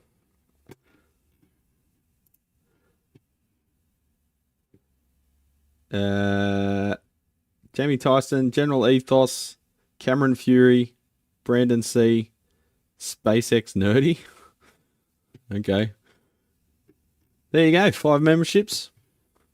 We'll give out 5 later on. I'll try to remember. Minus 2.2C. Yeah, that's real warm. If you're into Dick Dale, you should check out what Daycaju,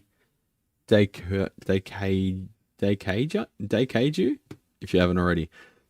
They set things on fire during their live sets, up to including the tour fan. Really? Crazy.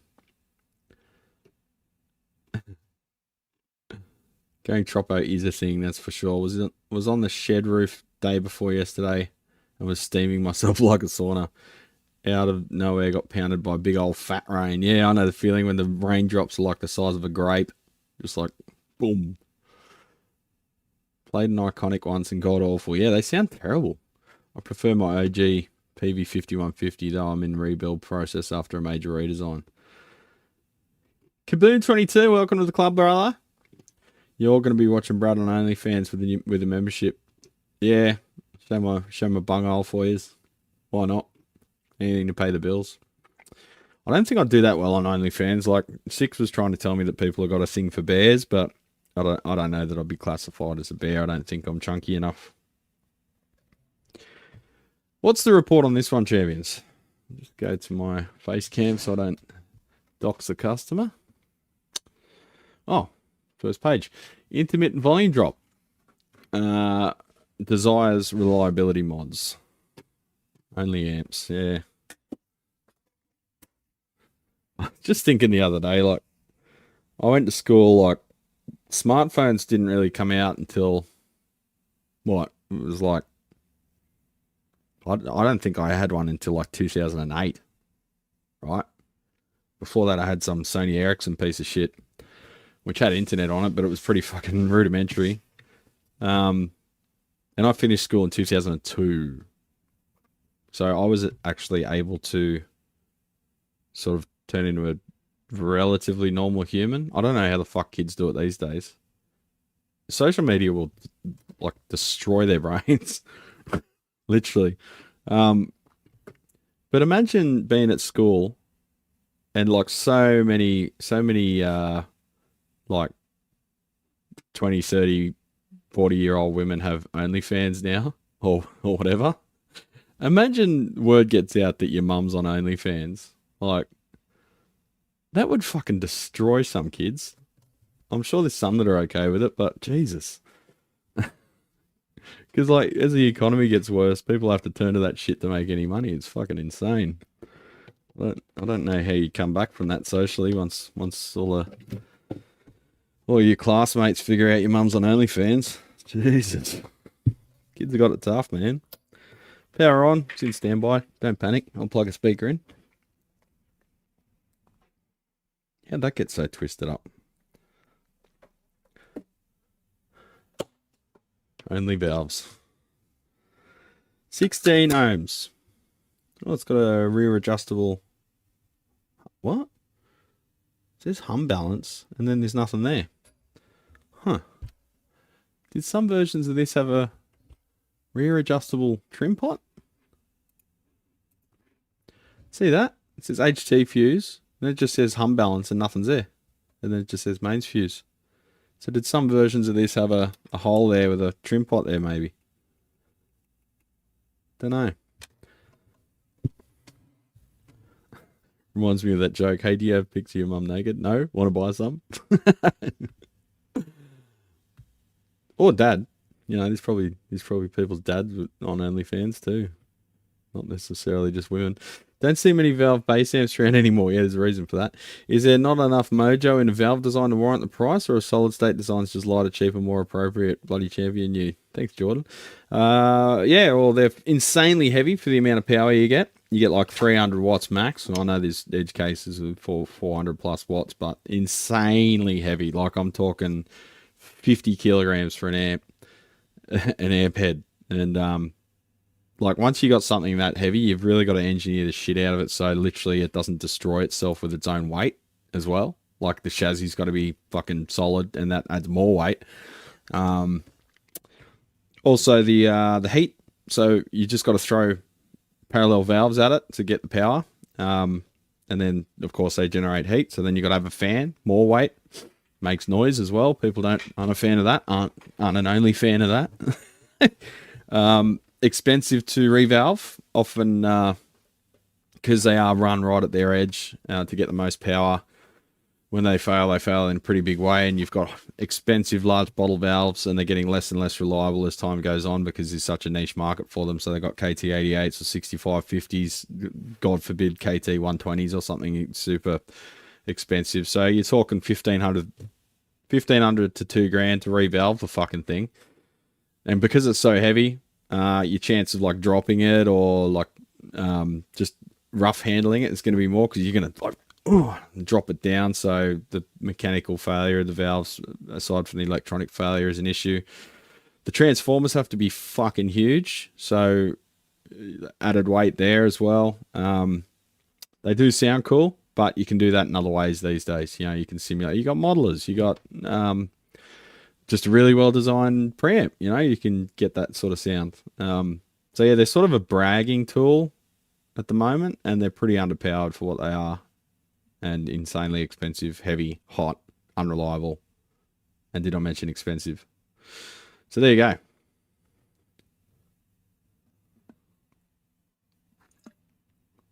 PV Classic 400. Fucking hell. 100 volt one from Japan. So can you imagine the current on the primary there being 100 volts to get 400 watts out of it? It'd be less than 50% efficient. So it'd be drawing like 800, 900 watts from the wall to get that 400 watts output. And that's a lot of current at 100 volts. Literally the cord would probably get warm. Life is not fun when you have 6 6550s in your bass amp. Look, it's great if you never go anywhere with it. That's why the studios love them.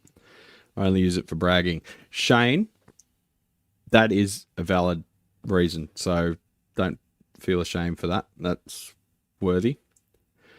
Oliver Collar, $10. Thanks, mate. Hello from Northern California. Really enjoy the channel. Thanks for joining us, legend. Northern California, that's a nice place to be.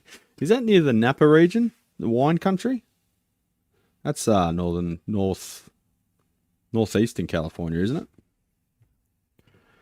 That's near Grass Valley, that makes all the video processing hardware. Those Fender 400 PS used thick special design 6550s, not compatible with regular 6550s. Can't imagine how expensive a revalve will be. I had a wanker send me an email, I think it was. Might have been a phone call before it. And he's like, I need to know if you are certified to work on Fender 400 PSs. I go, what? I go, what? You mean that bass amp that there's one of in the whole country? You think there's going to be a training course for me to go and learn off Fender how to service them? Are you fucking for real? And there's like, yeah, no, there's special amplifiers that have a 23-step process to servicing them. I'm like, well, I haven't counted it, but like every amp's got like a 20-something process step process of servicing. It's just another valve amp. He's like, no, it's a special amp, and it's got a special 24 step process to servicing. And if you don't know what those steps are, then I'm not going to bring the amp to you. I'm like, good, fuck off. You fucking weirdo. So then I'm like, all right, what the fuck is this thing? So I looked it up. I was vaguely aware of some like ridiculously powerful, massive, stupid valve bass amp that Fender made sort of as a, you know, pushing the boundaries thing. I did a bit of research on it, and at some point Fender published like marketing material that said only a special certified tech is qualified to work on this 23-step process or whatever. They were basically trying to amp up like how special the thing is, and you know, only it's a bit like how you buy like a Volkswagen and they're like, oh no, you've got to have a Volkswagen engineer work on that. It's like, fuck off, mate. Just because you have a special code that you can't reset the fucking service clock with, like unless you're an authorized tech, doesn't mean no one else can work on it. Dad replaced the fucking water pump in his VW, like in his garage floor, and he was like 74 when he did it. So yeah, it was just a big marketing wank to just prove to these people that they bought something special because they threw so much cash at it. They had to make them feel special. So this guy's clearly found that marketing material and thought it was legit, and then I really wonder if any tech ended up like kowtowing to his bullshit, or if he's just out there somewhere with an amp that doesn't work still, because his ego's too big to bring it in and admit that he was kind of swindled by 60-year-old marketing material. Funny though, but yeah, the it does have an interesting design. Those things, the 400 PS. Let's see if we can find a schematic.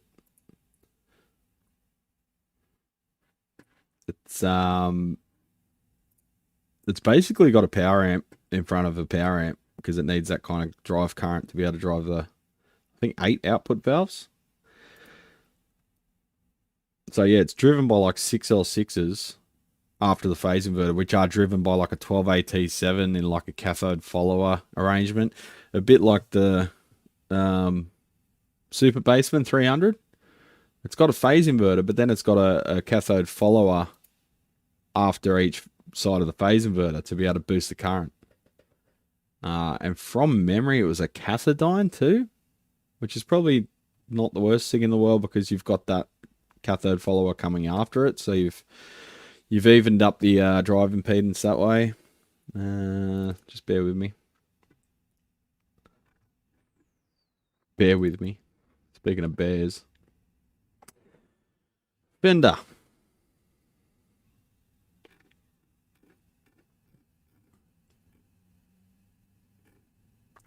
Jesus, what folder would it be under?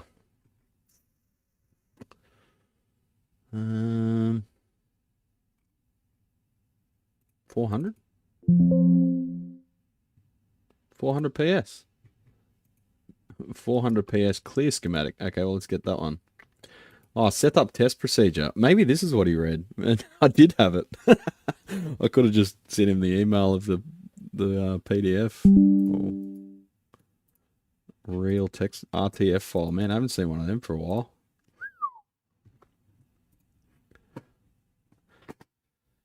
Sorry, I'll just catch up on the chat while that's loading. And what a great response. Thanks, mate. No worries, Jordan. I'm here to serve, fella. We have a 4x EL34 200 watt bass amp running in class B at 800 volts. Jesus. Yeah, that's like some of the Aussie bass amps, like the Wasps and stuff. They did that. I don't think they really hit 200 continuous like RMS, but it was pushing up there. Question, for a high gain mod, what's your opinion on something like the hot mod, tube mod versus circuit mod? Well, the hot mod, is that the stupid thing that's got the 2 valves fucking hanging out of the one socket? I'd do anything but use one of them. What you want to do, Kaboom22, is buy one of these. Hang on. Evolve DIY. That should be in your bookmarks if you're an amp modder. Jace, our man Jason Tong. I haven't seen him in the chat for a while, but he's a busy boy. He's probably a bit like me. The last thing he wants to do when he's not working is talk about and read about amps. So he's got a Fat Boost board, which you can add on, and you can put it somewhere like where you're not modifying the amp. You could mount it on, add a standoff to an existing standoff, something like that. It's adjustable. It feeds off the existing voltage. It's a tiny little thing, and it only costs $18 for the board. So here it is. Get one of these. Head first. FET Boost R2. I'll put up the link. He does ship internationally. He's a madman. I couldn't be fucked dealing with all the bullshit got to go through to hide from the US public the fact that the tariffs are a regressive tax on poor people. But where am I? Okay, web page, Brad. Web page. That one. There we go. So that uses, I think, 2. Is it 2? Just looking at the layout, Champion Center. There's 1 transistor on it. Okay, so that's a 1 transistor single stage LND 150 gain boost, switchable. But you can just put it in there permanently, but it's got a switching relay on there. So K1, it's a relay. So you can wire that up to a pull pot, and that adds another stage, and there's your output trim, so you can trim it to your taste. There's Q1. I'm a bit concerned about how close those pads are to each other, considering they've got like 100 and something volts between them. They look super close. I'd like to see him, because it looks like he's got some room here. I'd like to see him spread the legs a bit. But I haven't heard anything bad about him. There's a bridge rectifier. It taps off the AC. It's got its own little supply there. Works on JCM 800 plexus. Can be powered off low voltage AC winding, even off your heaters. Oh, fuck. Okay, so it's running low voltage. Yeah, right. High voltage? Low voltage? What? Oh, okay. Hang on. The relay. Okay, that's a power supply for the relay. Gotcha. Yeah.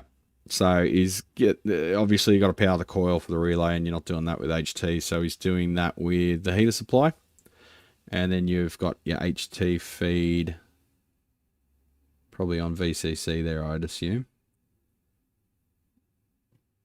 Yeah. No. Oh no, that's B plus. All right, I'd have to get the documentation off him, but yeah, he supplies you the documentation when you buy it in order to build it. Gives you a bill of materials. You can build it yourself. I don't think he offers the completed ones. No, he only does that with the effects loop. But yeah, he's got lots of good stuff for modding amps.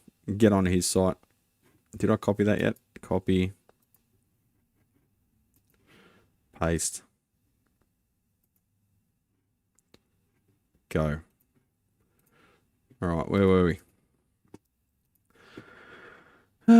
Rogue Apollo, 6 KT120s, that's ridiculous. Grass Valley is 30 minutes from me. Okay. Pastor Benton bent on it. I don't know how to pronounce your name. And a 6L6 phase inverter. I don't think it's a 6L6 phase inverter. It's a 6L6 buffer. Let me just catch up on the chat before we carry on. Jamie Tyson, gift membership. There you go. I'll try to put out some membership stuff this week. I think I should go back to starting the stream at maybe 6 a.m. and then having the last hour or 2 hours member only, where we can get real spicy, you know. All the stuff that the general public complains about. For bass, I use an Ampeg MTIS SBT with a Mad Amp 300 watt slave. Jesus, really 250. If you know those 23 steps, why are you asking me? Yeah, 12 steps enough for me. Sounds like they realised it was designed badly after they released it. Yeah, possibly. Just right on the edge of what was possible, I think. So, 3 steps: diagnose, fix, return. Yeah, that's right. And service, clean and service. That's most of the work and most of the stuff that comes in. Fender in particular is full of marketing wankerism these days, mostly because they have nothing new, nothing truly different from their admittedly expensive back catalogue of products. Yeah, but if they just kept making a few good products and not try to take over the world all the fucking time, but everyone needs to grow and expand and grow and expand and grow and expand, because they're not content with just their employees having a good life and just having savings and being sustainable, and everyone needs to take over the fucking world, Napoleon shit. So therefore you get the expansionist crap and all the fucking, yeah, VC bullshit. And to PV's credit, they did try and make a lightweight 200 watt for Michael Anthony, but it's just not something I see a need for. See, the thing is, a 200 watt amp's only like 3 dB louder than a 100 watt amp. There's fuck all differences. You double the power. Morning, peoples. What's cracking? We were just waiting for you, Paul. Now we can begin. All right. So, what do you want us to do, Paul? Just replaced the whole cooling system in my BMW in the driveway. No fun, but I did it myself. No special tech needed. Yeah, it's just bullshit. Although BMW has come up with their own proprietary screw these days, but China will be like 1 week behind them in their sintered metal drill bits. They'll make tools for it. No problem. Fender could cash on the simple fact that people want the old models. They could just properly build reissues, no R&D, just money input. Yeah, they could just build them exactly like they used to. Fucking expensive, but they would be good. You know, there's no reason they can't. They could improve on them too, like fiberglass instead of fiberboard, that kind of thing. I'm working on my family's cars too. Too much work. Yeah, don't do that, Kevin. Tell them that if they really love you, they want you to have time off. We've got to dump the oil and replace oil level sender in mine. That doesn't sound like fun. Yeah, I didn't measure the actual output, but it rips everything to shreds. A lot of that's to do with the output stage overdriving, and it's got a perceptive higher volume than it actually is, because you're starting to get breakup. That's why like Lemmy's bass amp sounded so brutal, because a lot of it was upper mids, because it was overdriving everything all at once. Hey Brad, I put new grill cloth on my deluxe reverb. There must be a trick to it, because getting it straight and taut was a total pain. Yeah, it's a bit of a pain, but you get a good feel for it, and after a while, and a heat gun is required to make it flexible. And after you've got it as tight as you can, you cycle it back and forth, sort of rasterize with the heat gun. Don't get too close or you melt it or shrink it unevenly, but you literally shrink the whole thing a little bit, and that really tightens it up. Without the heat gun, you're going to have pretty average results. Best thing is to order more grill cloth than you need and practice with a bit, because you really can't simulate it on anything else. Or if you've got a sheet of plywood, like a little piece of ply like that, about the size of a Champ baffle, you know, like an 8-inch driver, just cut a few bits and have a few goes at that with your staple gun. You should have an air powered staple gun as well, and a decent heat gun, one that's capable of quite a bit of output power.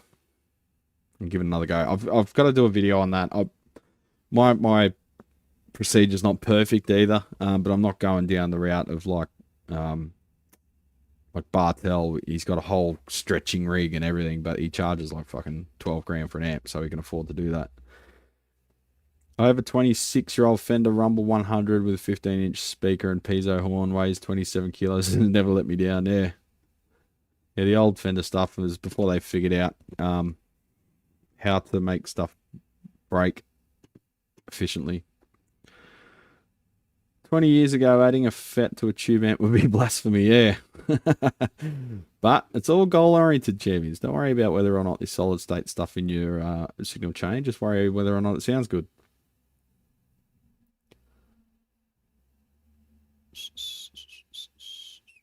Oh, yeah, there's a tax on US citizen, not for those in other countries. Yeah.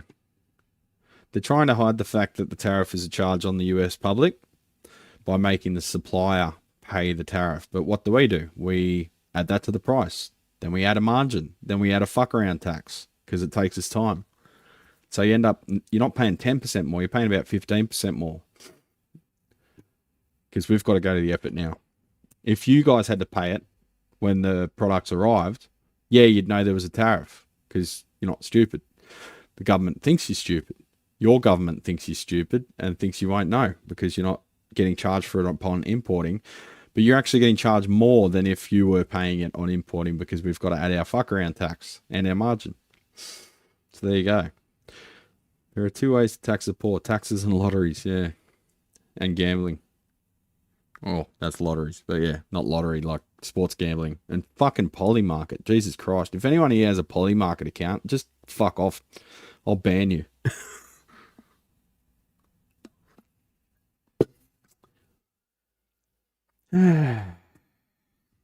TPG needs a high voltage enema. What? TFG? What's TFG? The actual aspect of doing work isn't that bad. It's just nuts and bolts for the most part. The hard part is being able to get the part you're working on. Yeah, well, they're controlling the replacement parts now, but good old China comes in and makes a copy. I'm in the stages of starting a custom deluxe reverb. Chassis should be on the way soon, and I'll be making the cab myself. Nice. I was thinking about making a head and extension cab over a combo unit. Yeah, that'll work. The one issue you'll have there is, unless you make the head really tall like a Bandmaster, you're going to get a bit of hum from the reverb return. So you notice that the Bandmaster that's like that tall or something, it looks weird, and that's same size chassis and everything. It's just because they're trying to get the reverb tank further away from the power transformer, because that magnetic field finds its way into the pickup. So yeah, probably go combo from that respect. Then you could just have an extension cab under the combo, and that way you got 2 speakers, champions, and that's even more power. A deluxe reverb into an extension cab as well as a built-in speaker is a fucking powerful thing, man. If you play a deluxe reverb through a quad, huge sound, insanely loud.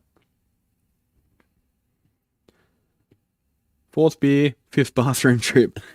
Now I know why you Anglo-Saxons use the expression getting pissed. Yeah. Or we'd call it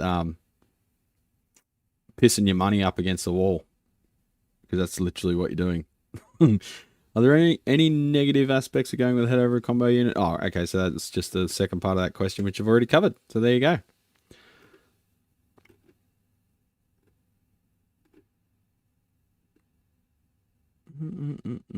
It's fun building from scratch. Yes, it is. It's so fun. How you going with that? Was it 5E3, wasn't it? Pastor, is that done yet?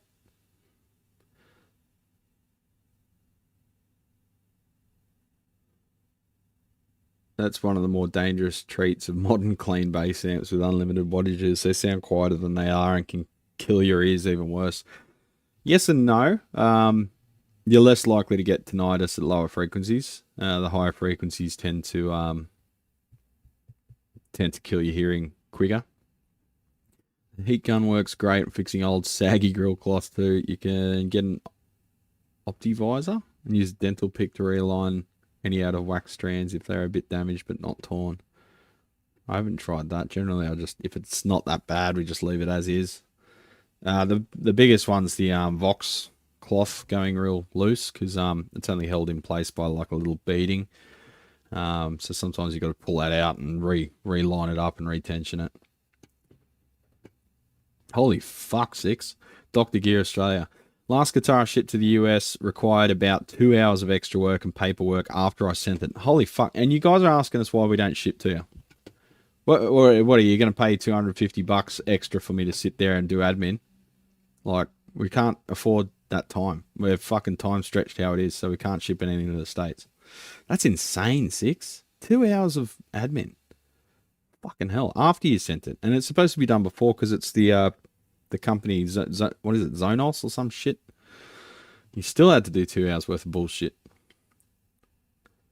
My company was bought by Goldman Sachs 2 years ago and everything has gone downhill. Of course it fucking has. Look at the history of that company. Friend's Rumble 25 broke after using it about 3 times. Switch mode PSU had died. Yeah, right. 3 times. Yeah, good old Fender. He had it sitting for ages, so it ran out of warranty. Why would you just take it straight back, stick it up their ass? That fucking guy. Alright, is that what it stands for? Okay, sorry, I'm so far behind in the chat, I've forgotten what we were talking about. I'm sitting here waiting for it to be great again. You better keep waiting, just don't hold your breath. Hedge funds buy quality brands, restructure, and sell crap under new management sign should be mandatory. Yeah. Okay, I'll go combo. It'll be easier in the long run. Yeah, but it's also good just picking up one thing and just fucking off with it, mate. You know? Especially if you don't mind the open back. And it's a deluxe reverb then. You know, if you're going to go a separate head and cab, I'll probably... Personally, I'd be building something Marshall style, like a JTM 45 or whatever. The only reason I'm bothered with it is because it was a $6,500 guitar. I'd be so paranoid still because I'm getting reports from guys that are shipping to the States that shit's just going missing and there's just no explanation. It's just like the tracking just ends. Or you get some random phone call from some random fucker over there. It's like, you give us $300 more or we'll destroy your package. Like, why? And like, just because we said so. You're like, yeah, but what charges it? And they go, well, I don't know, just give it to us or we'll destroy it. Well, fuck you fucking mafia cunts. Or it just returns with no explanation. It just returns back to sender. There's supposed to be a reason given and the field's just left blank. And it just turns back up on your doorstep after spending $300 on shipping. It's like, why the fuck would we bother? It's a liability. It's literally, we're going to lose money by shipping stuff to the States. So why would we do it? There's no reason to. It's fucking stupid.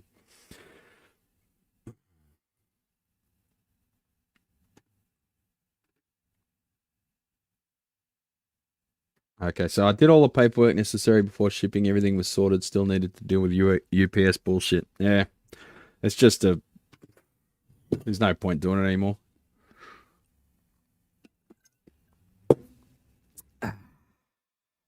Good coffee.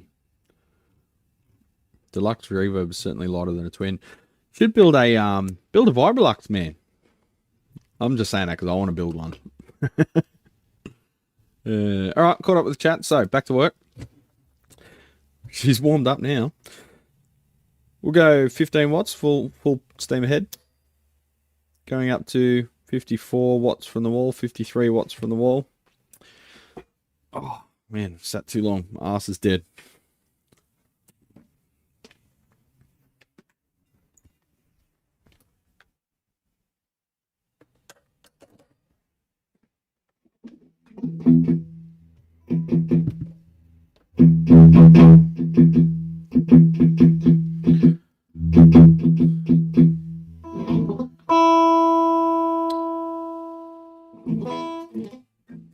Should go down and drop D. So I can just do one-handed. One-handed.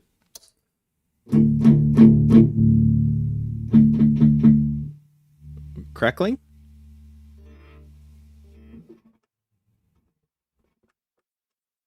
Should give you the mo too. Hang on.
I did hear some crackling there when I first turned it on.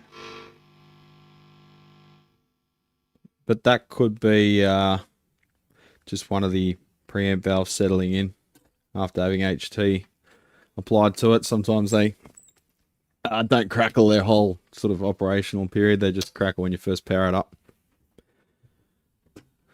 Bowel movement accomplished. Good on you. First amp build was a Princeton reverb as a head unit. Been using it with a 2x12. I regret it. It's a pain to carry. Pain to carry a Princeton reverb? 1x12 combo would have been better. Oh, okay. So it's a pain to carry two things. Yeah, because with a combo, grab your guitar case, grab your amp, off you go. It's Chuck Berry mode, you know? Unless you're one of those weirdos that uses pedals.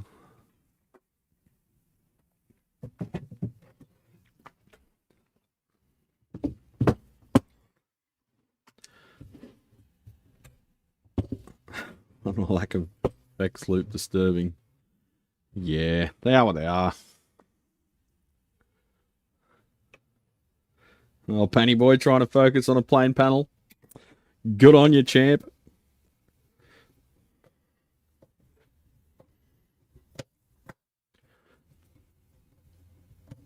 Yeah, not a lot of bottom end for this thing. Wonder if you could do a depth mod to it. Panny Boy, just give up. Stop trying.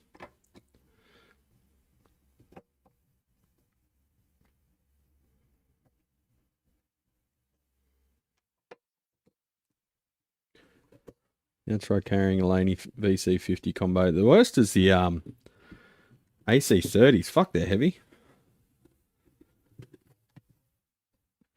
Hello, little orange. Ooh, dry solder joint city.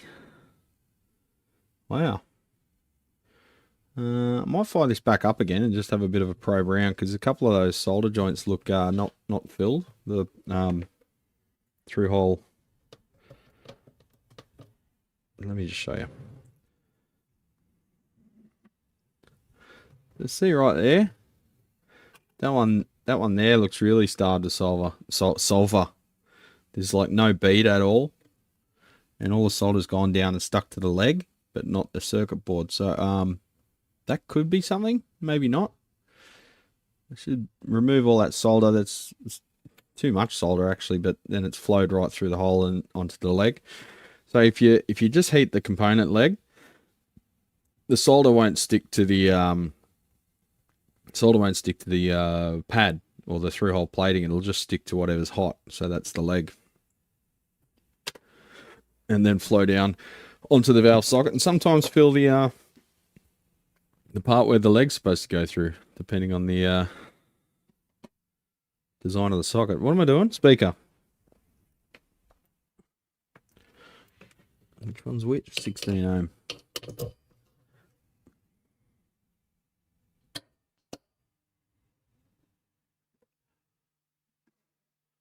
I do like the socket, the slots there around the socket for isolation. See how isolated the B plus is? So you're not going to get any arcing or any leakage because the Novel sockets everything is pretty close together, so that's a good idea.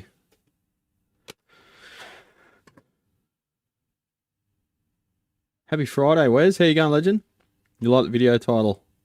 What was my video title? Oh, you mean the thumbnail? Garden of David Eden. The ironic part is we're not even showing that amp, but I did talk about it at the start.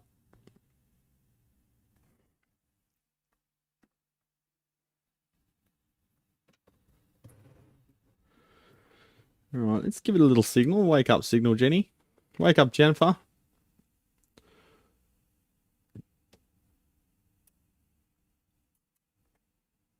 For some reason it starts at 5 volts peak to peak all the time, but I'll take that down to about 500 millivolts. 1 kilohertz. I'll make it 400 hertz because 1 kilohertz hurts.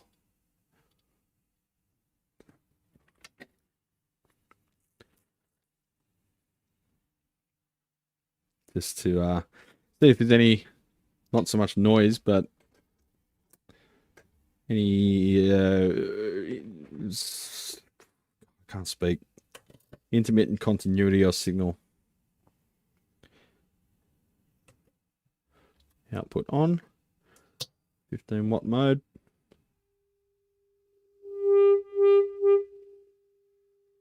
A nice gentle thingy there, signal.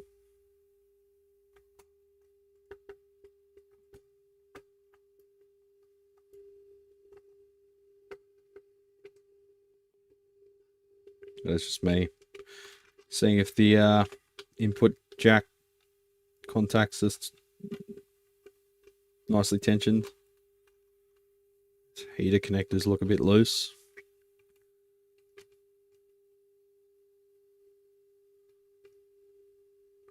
When you're testing heater connectors for continuity, you've got to sort of move them and hold them, because you got the thermal inertia of the heater itself.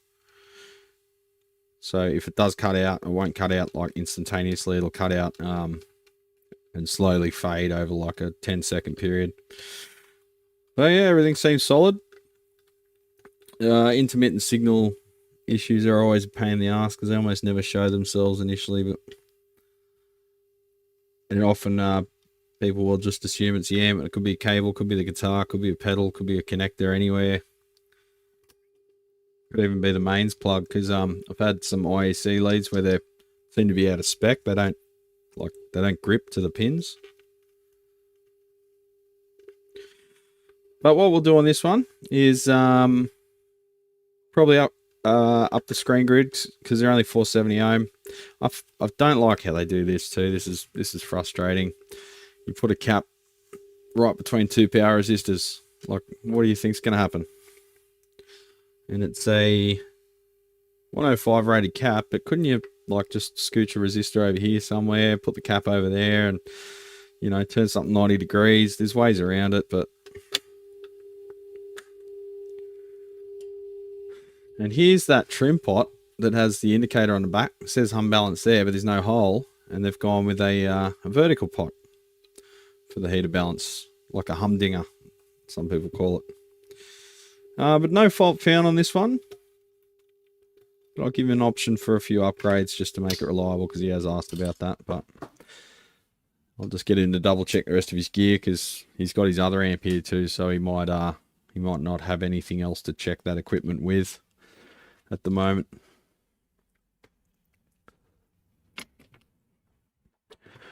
Anyone happen to know where I can get a 1 meg reverse audio taper for my G&L bass cut control? That's a good question.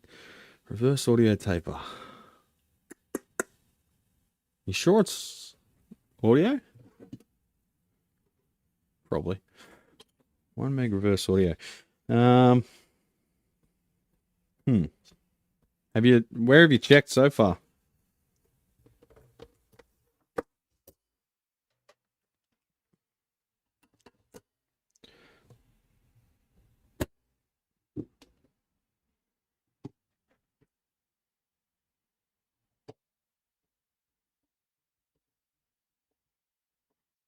Yeah.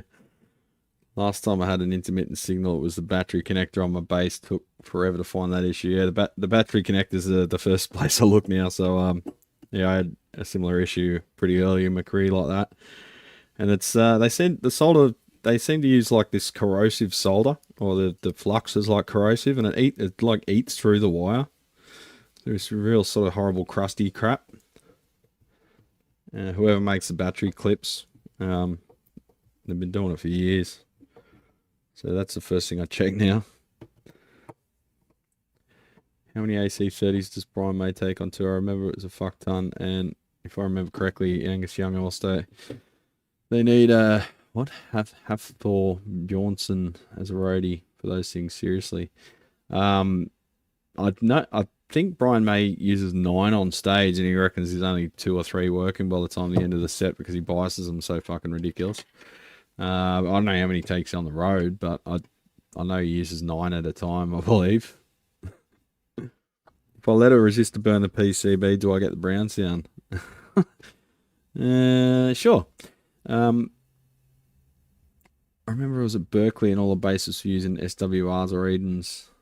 Yeah, okay. Yeah, they were pretty popular for a while until Fender bought them and ran them into the ground on purpose.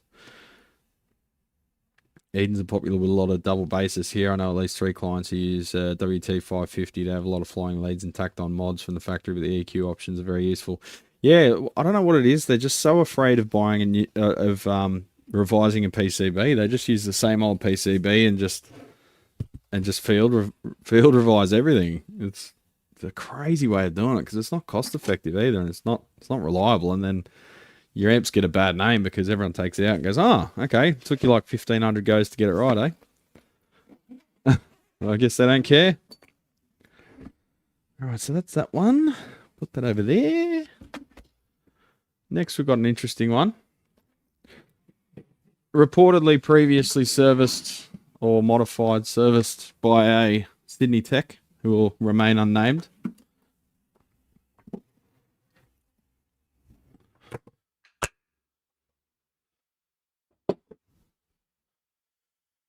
Got a 1987.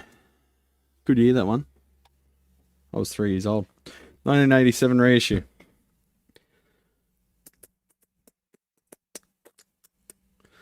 So.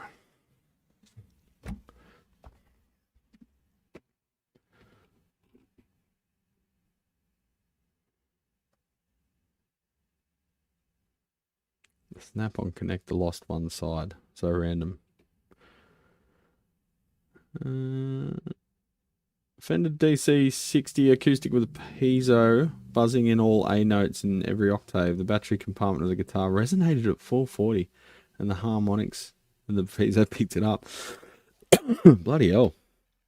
Yeah, you see new fault modes every day, legends.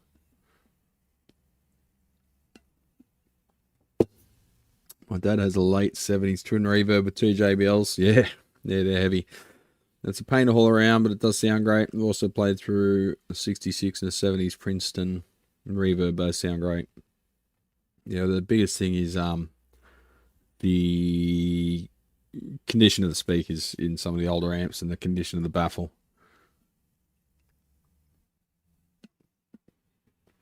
Because speakers, although they are dope, speaker cones are made from paper. Well, guitar ones anyway. And paper doesn't like massive humidity.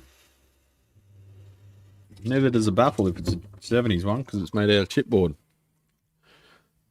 Like an amp I'm going to show you in the coming weeks. I was 21 in 1987. God damn.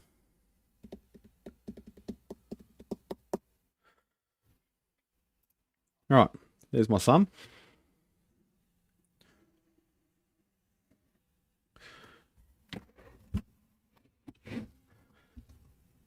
Don't need number 3, just need number 2. Number 2 talks.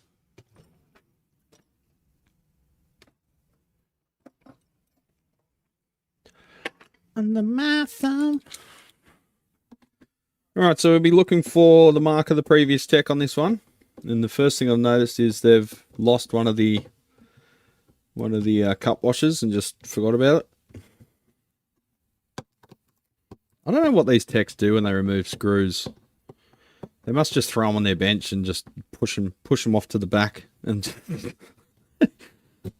just like get a systematic procedure, champion. Like, it's easier because it means you have to think less. You just do the same thing every time.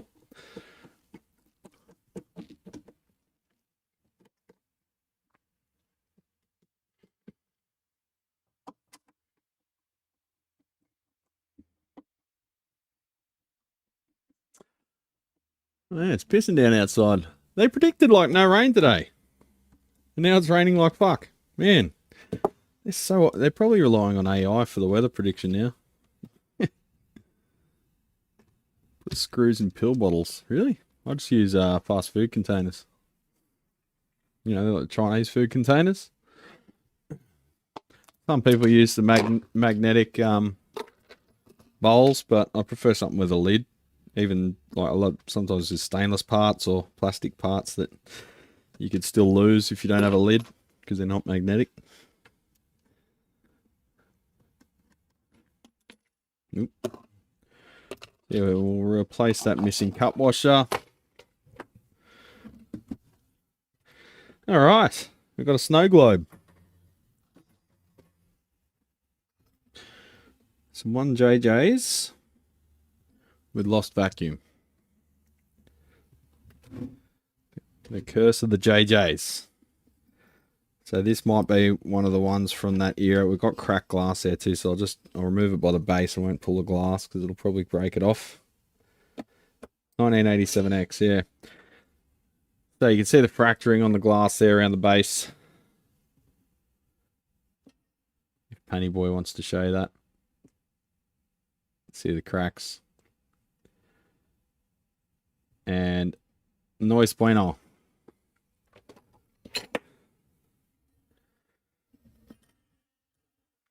So that could just be a spontaneous failure caused by the issue with the manufacturing in JJ's that was pretty well documented. Everyone was experiencing it at about the same time. Get number 3 fillets back.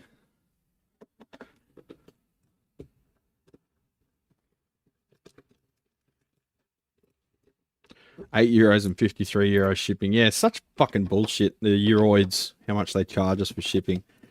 Don't tell me it costs you fucking $100 to ship a single pot to me. Fucking lying cunts. I ship something to them, it costs like, if I shipped a single pot to them, it cost me like $15. Such bullshit artists. Lying fucks.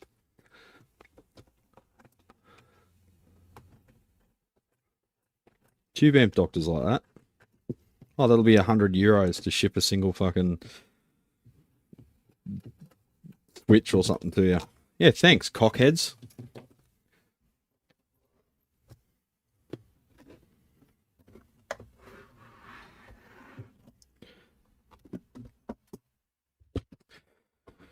Alright, shielding's intact, cabinet looks okay. Screws present. Let's put that aside.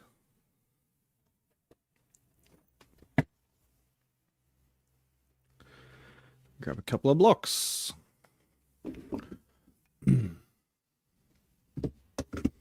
One block? One block. Alright, straight away I can see the mods.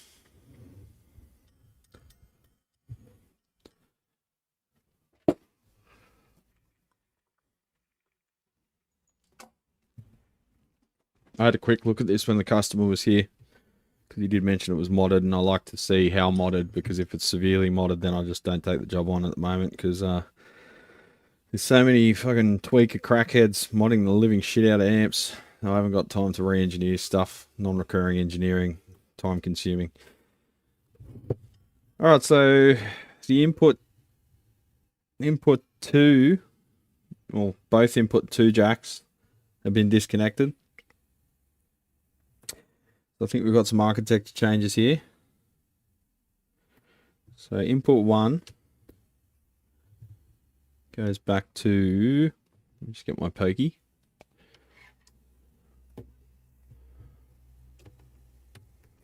Where are you going? Alright, we've got coax attached to coax. Attached to a grid stopper. Okay, so that's going into V1B.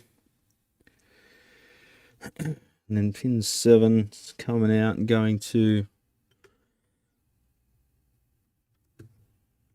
volume input. Loudness 2. Loudness 2 output wiper is going to V1B grid. Sorry, V1A grid with another grid stopper. V1A plate is linked to C6, which is a 470. So that's a Pika cap with a 470. What's going on here? Oh yeah, yeah. Where are you going?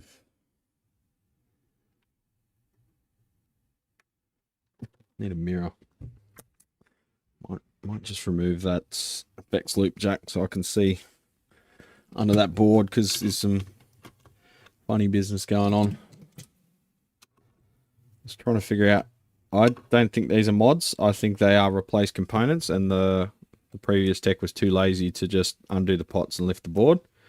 So he's cut parts off and then run wires and glued parts to the top of the board like a proper crackhead. It literally takes like 5 minutes to remove all the pots and jack and just swing the board up. Literally 5 minutes. I can show it to you. I can time it, you know.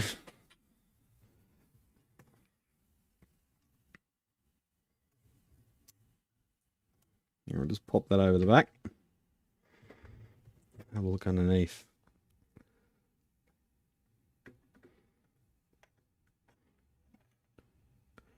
Alright, so that's the cathode.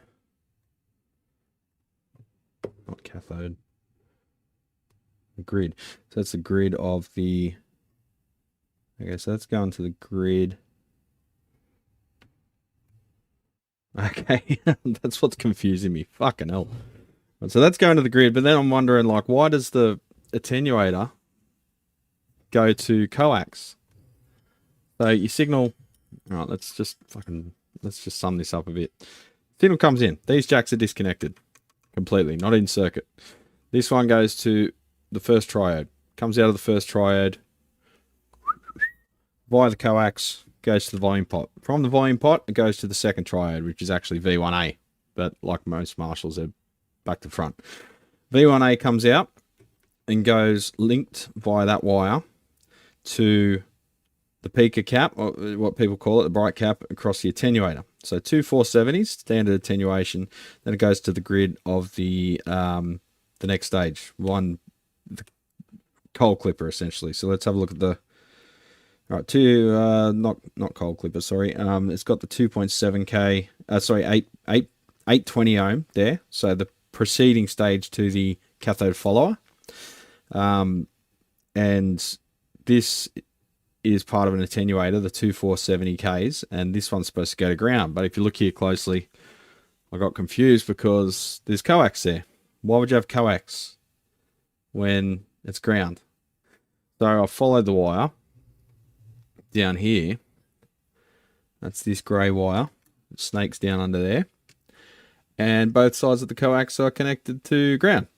so he's just used the coax as a just nearby wire to go to ground. I had no idea why. That's kind of weird. But from there on, you got the output of your cathode follower, which is obviously the cathode, pin 3. And you got your 33K going to your EQ. Now in this area, he's cut the caps off the board, left their leads poking up. He's pulled their wire out, cut the wires off too, installed two caps upside down, epoxy to the board, and then wired to them. So what value are they? Don't know, because the value is printed on the top of the cap, which is glued to the face of the board. Alright, so then you got your EQ, and it's coming back from the treble control. The treble control wiper, we've got a tack soldered real thin wire hiding down there on the chassis, which goes to your master volume over here. Master volume output, black wire there.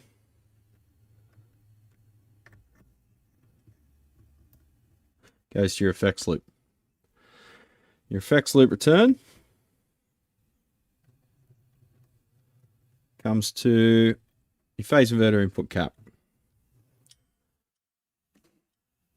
There we go. All right, so he's converted it to a master volume amp, essentially. And you got your solid state effects loop there from Marshall with the op amp. They're not great. They sort of attenuate the living shit out of the signal and then boost the fuck out of it afterwards. And then you got your dropper resistor for powering that, which isn't required if we don't use that. So what I might do here, and the one thing that I always do to these, the previous tech hasn't done. So that is, well, you know, besides I do upgrade the screen grids there, particularly if it's being used as a non-master volume, because then it's feeding into usually a attenuator, and they're running these valves within an inch of their life, so upping the screen grid does help with that respect. But over here, the heater balance trim pots love to catch fire and burst into flames. Especially with the cathode follower there, and particularly if you use a Russian valve in the cathode follower position. What have they used here? I'm guessing JJ's. No, Marshall branded, so the original valve. Not sure who made them. They look like Electro Harmonics. New sensor. Couldn't tell you. So yeah, I like to just get rid of the trim pot and just put two, like again, fusible resistors, not this shit because that bursts into flame, and just mount them directly to the center tap. Pretty rare that I need to deviate from just 100 ohm, 100 ohm. There's been a few times where I've had to do it.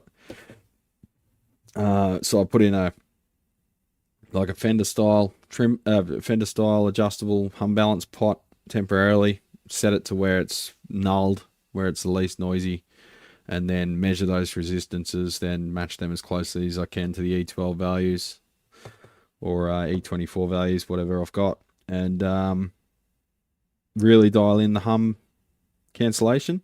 But more often than not, just 2 100 ohm resistors is more than adequate. So what I might do to this one, new set of output valves, ask him if he wants to revert this back to properly engineered instead of this lazy not wanting to flip the board shit. Do it properly. Oh, by the way, he's got a cathode cap there, which is 330 microfarad, switchable on or off. So with that pot pushed in,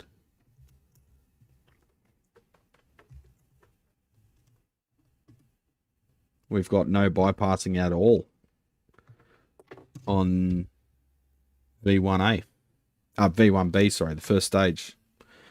So he's turning off all bypassing it. I'd like to switch between two values maybe, but no bypassing at all. So I might have a chat to this this bloke and just see exactly what tone he's going for, and we can just dial the amp into exactly what he needs, and he doesn't have to have options and shit. Just do what you want, champion, and probably blank off those extra sockets if he wants to do that. I might just double check with him that he doesn't want it stock with just yeah, I don't know. He could just want it stock with a master volume. I don't know. Often these techs will do a lot of changes. I'm not saying this is what happened, but sometimes these techs will just run their own race and give them back an amp. They're like, oh, okay, I didn't really ask for that, but all right. So we'll just see exactly what he wants, sit him down, have a chat, see what he's trying to achieve, and give him the amp that he's always dreamt of, because this can be that. And plus, replace the blown up valves. I'd like to do some proper grounding on this, as you've seen in my recent Marshall videos. We can improve the ground scheme significantly in this and pretty much every other Marshall. And I'll give him the option of going with a an LND reissue effects loop, also available from our man. Reissue. Add-on boards. Jason Tong. Sorry, I'll finish your sentence one of these years. Marshall reissue upgrade. So if you've got a reissue Marshall amp,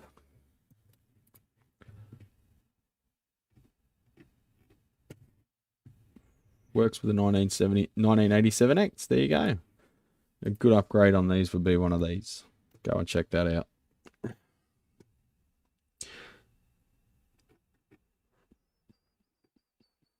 So just catch up on the chat.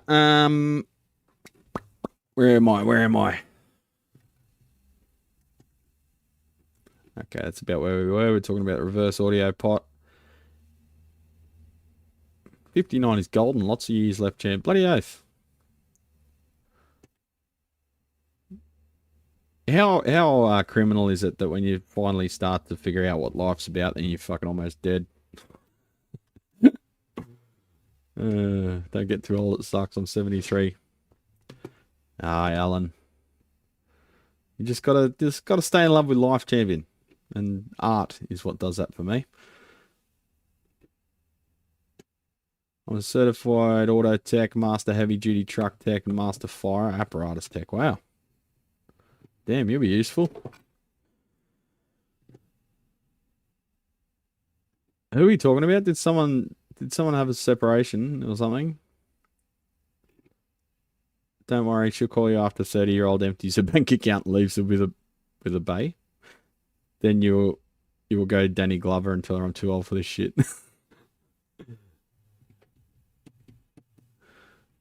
Just went for an epic ski trip with my dad at Lake Louise in Alberta. He's 74. He crushed those hills. What a fucking legend. That's awesome. I love hearing stuff like that. The TSL100 I'm experiencing presently also sucks. Where are you, Alan? Don't say USA. I'm a master fucker-upper, so I just go with the flow. I create my own problems to solve. Yeah, I'm a bit like that. Pastor.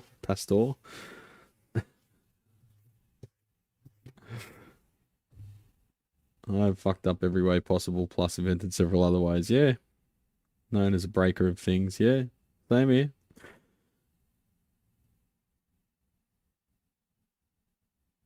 According to more than half a dozen of my exes, I am the problem too. AEDT tends to do that to your social life. NB was not diagnosed as a kid. Yeah, there's a lot of that, eh? Like, people are like, boomers are like, oh, we didn't have autism in our day, but come in here and see my selection of 1,000 spoons I've collected over the years, or my catalogue collection of beer coasters from my travels. Like, okay.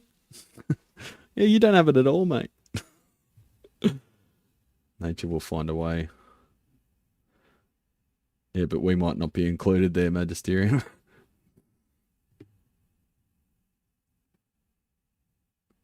I talk to myself all the time. These days, good conversation is hard to find. Come on, Andy. That's what we're here for, mate. Hey, Brad, have a chance at a nice-looking and seemingly good condition AC30 CC2 and matching extension cab. Extension cab? For a really good price. I know you've worked on these. Curious your opinion of them. The CC2 is not bad. The C2 is probably built more efficiently, but actually better too. The CC2 is fine, but you have to do a bit of soldering touch-ups and stuff, and the same old stuff you do with Voxes. They run them way too hot. They run them at like 120, 130% dissipation, which is asking for trouble. And up your screen grid resistance. And on the C2, there's an area where there's two traces that run too close together that can arc over. So just cut that trace and run a wire, bypassing that pad that's too close, which is one of the plate connections for the output transformer. And you'll be bloody aces, mate. They're fantastic amps, a bit heavy, but sound awesome. And, you know, if you fucking get it stolen or break it or, you know, falls off the back of a truck, you just go get another one. You got the same tone, and the tone's really usable and good. I really love the sound of them. I was listening to an album the other day by UMI, and I'm thinking that's a really good guitar tone, but it's not a Marshall and it's not a Fender. What was he using? I'm thinking it must be a Vox. And I looked it up, and yeah, it was a Vox that he uses. Some songs need a Vox. Simple as that. But yeah, they're really good amps, man. If you get a good deal on them, they're going for about $1,000-$1,200 over here, in decent condition. So they are very budget conscious, but very, you get a lot for that $1,200. It's good value. The AC15C2, not bad as well. The hand wired one's okay, but you know the hands that wired it aren't that great, so you could go over that one. It's a bit like buying a cheap, you know, a cheap push bike or something. You kind of expect you're going to have to run a spanner over it when you get it. When there's a will, there's a lawyer. Yeah. Thanks, guys. I need a good laugh. Been bummed out lately. That's no good, Andy. Hope it's nothing too hectic. You know, I hope it's something you can sleep on and feel better about. Out of curiosity, are all the nuts in the pots? Are all the nuts in the pots there? Nuts in the pots. Oh, the one pot that's been replaced by the Tech, and this is a plexi front panel. Fuck, I'm sick of local Techs, man. They're all so fucking lazy. The one pot that's been replaced, he didn't use a flat washer on, so it's cracked and distorted the plexiglass there. Good on you, dickhead. You always use a flat washer if you got plexi. At least Marshall knew that much. This tech didn't. You'd probably go, oh, there's not enough bushing on there. Well, for starters, I think that's bullshit. But use a different pot then. Use a pot that does have fucking long enough bushing. You use the wrong part. You don't... Anyway.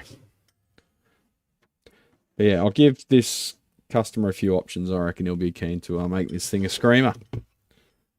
I think it deserves it.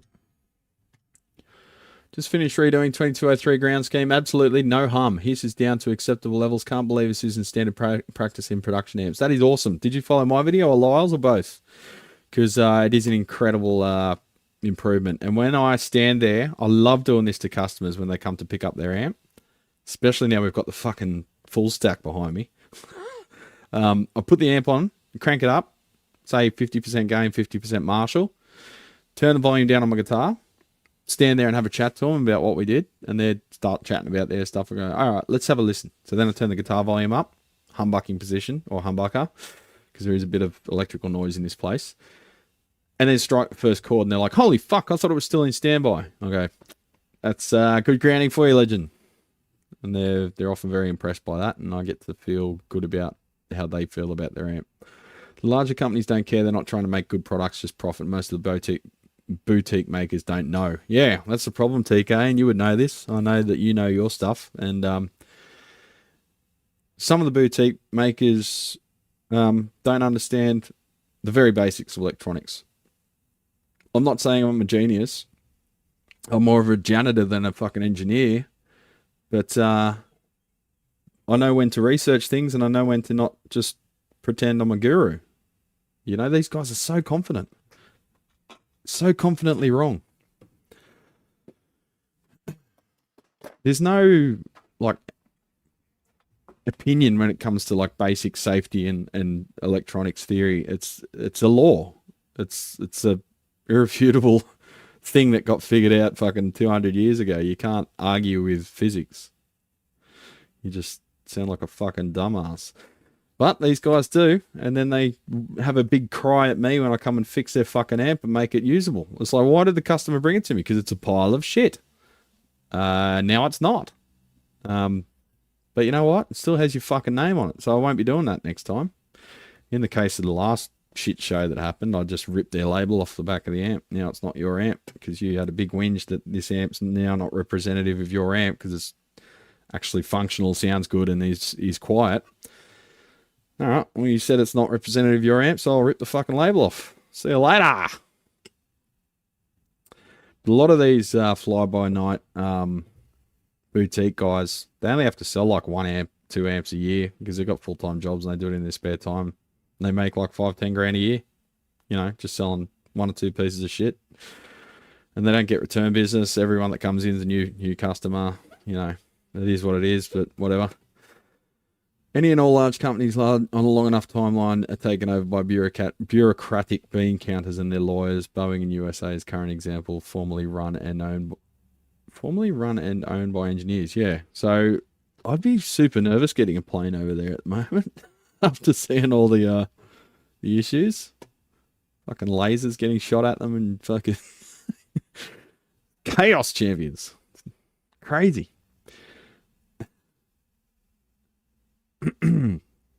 Theoretically, let's say same amp, swappable power tubes. How would you describe EL34s versus 6L6? Not that fucking different, to be honest. EL34s probably, but it depends how you set them up, you know, like, are we going the same negative feedback? You've got to adjust the bias to suit. EL34s tend to, when they actually break up, which is pretty rare. Normally it's a phase inverter that breaks up. I'd say there's pretty fuck all difference, eh? A lot of it's to do with how they're set up in what amp and what biasing and the negative feedback. EL34s tend to seem to me to break up more aggressively, but I can't really say much without doing it one-to-one and taking measurements in controlled environment. Because like you say, there's different amps. If you do an amp that's designed for 6L6s and you put EL34s in there, it's going to be different to an amp that's designed for EL34s and you put 6L6s in there and whatever. So I'm probably not going to comment on that. Maybe we'll do a demo one day on that and sort of make the required changes and then see what the difference is. So they're both running optimally, but see what the difference is. Like I say, most of the time the phase inverter is the thing doing the breakup, not the output valves. It depends how you configure it. I'll follow Lyle mostly, still chasing what little hiss is left, lead dress, etc. The hiss could also be if you've got carbon film or carbon comp resistors in series with your signal, you could be getting a bit of noise from them. So try lowering the value of your grid stoppers and try using metal film, because there's no advantage to be had using carbon film or carbon composition as a grid stopper. You just get added noise, and the lower the resistance, the lower the noise, and the higher wattage the resistance rating, the lower the noise as well. So if you use, say, 10K, or if you got a single input, a 10K grid stopper, or maybe 22K grid stopper, like a 2-watt metal film, you'll probably notice, particularly in a high gain amp, that you're gonna get less hiss in that situation. There is something to be said for using carbon films in high voltage swing applications. People think it adds a degree of distortion, which is pleasant. But if you're just going for low hiss, you could try some metal films throughout there as well. You can just go like the 1-watt V-shows or 2-watt if you want, but don't use an overpowered resistor where there's a potential for it to be used as a fuse, like a dropper resistor. It's a good idea to use a safety or a flame-proof resistor there, and don't go too high with the rated current, or it'll never fail if something downstream fails. You want the resistor to maybe go open circuit instead of causing them fucking PCB traces to vaporize, that kind of thing. Same, I'm literally a commercial cleaner with an amp hobby. Yeah. The reason I call myself a janitor over a tech is because most of what I'm doing is cleaning up disgusting amps, getting rid of the hair and grease and cleaning fluid and grime and wax and previous shit work and solder and excess wire and green cable and everything before you can even get to work and make something that's we can work with. Ohm's law is a wonderful thing if you know how to use it. Yeah. Ohm's law next on Fox Crime. Any experience with Metzer Barber amps? No, none at all. I've never even seen one in the flesh, but I've heard they're really good. Haven't looked into the guts yet. I think they're one of the good ones. I'll have to get back to you if I do get one around. The janitor can usually get all the plumbing lights and locks working. The director can't tell a light switch from a doorknob and usually has the same IQ as the ladder. Yeah. Funny the way the world works, eh? Random Mark has a great video about trash boutique amp repair of an epically expensive phono preamp that was quite the scam. Yeah, I remember that was a Mark Levinson amps or something. That name rings a bell.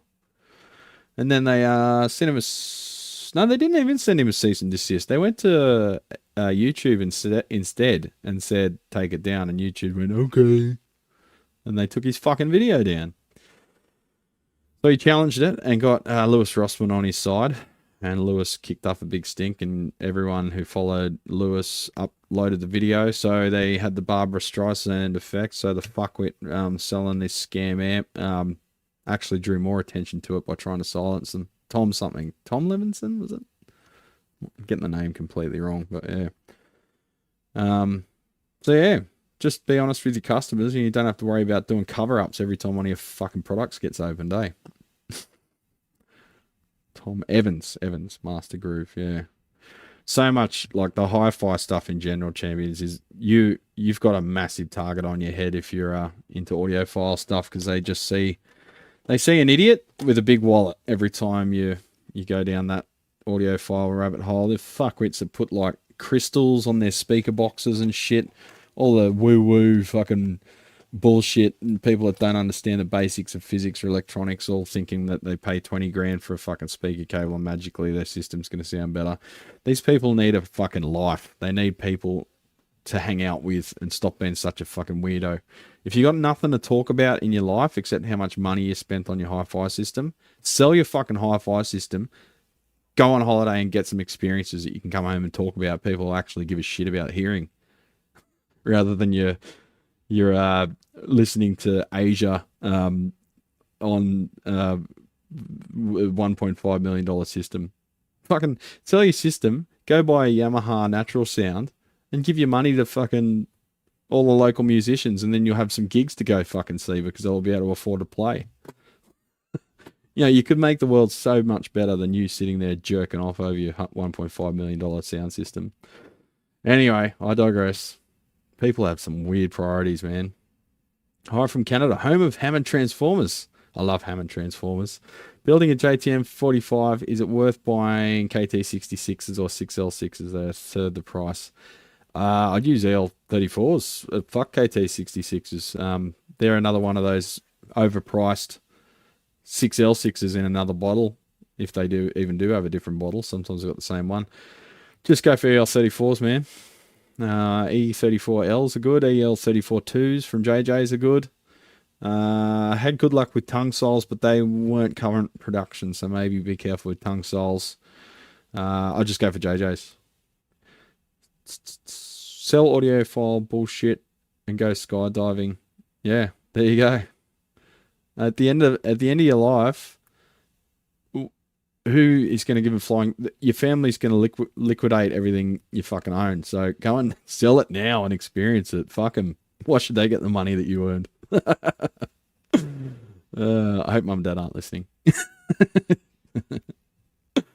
But yeah, it's all about experiences, champions. When you're on your deathbed, the only thing you got is your memories, hopefully. The lucky ones. Bit of flux bubble in there.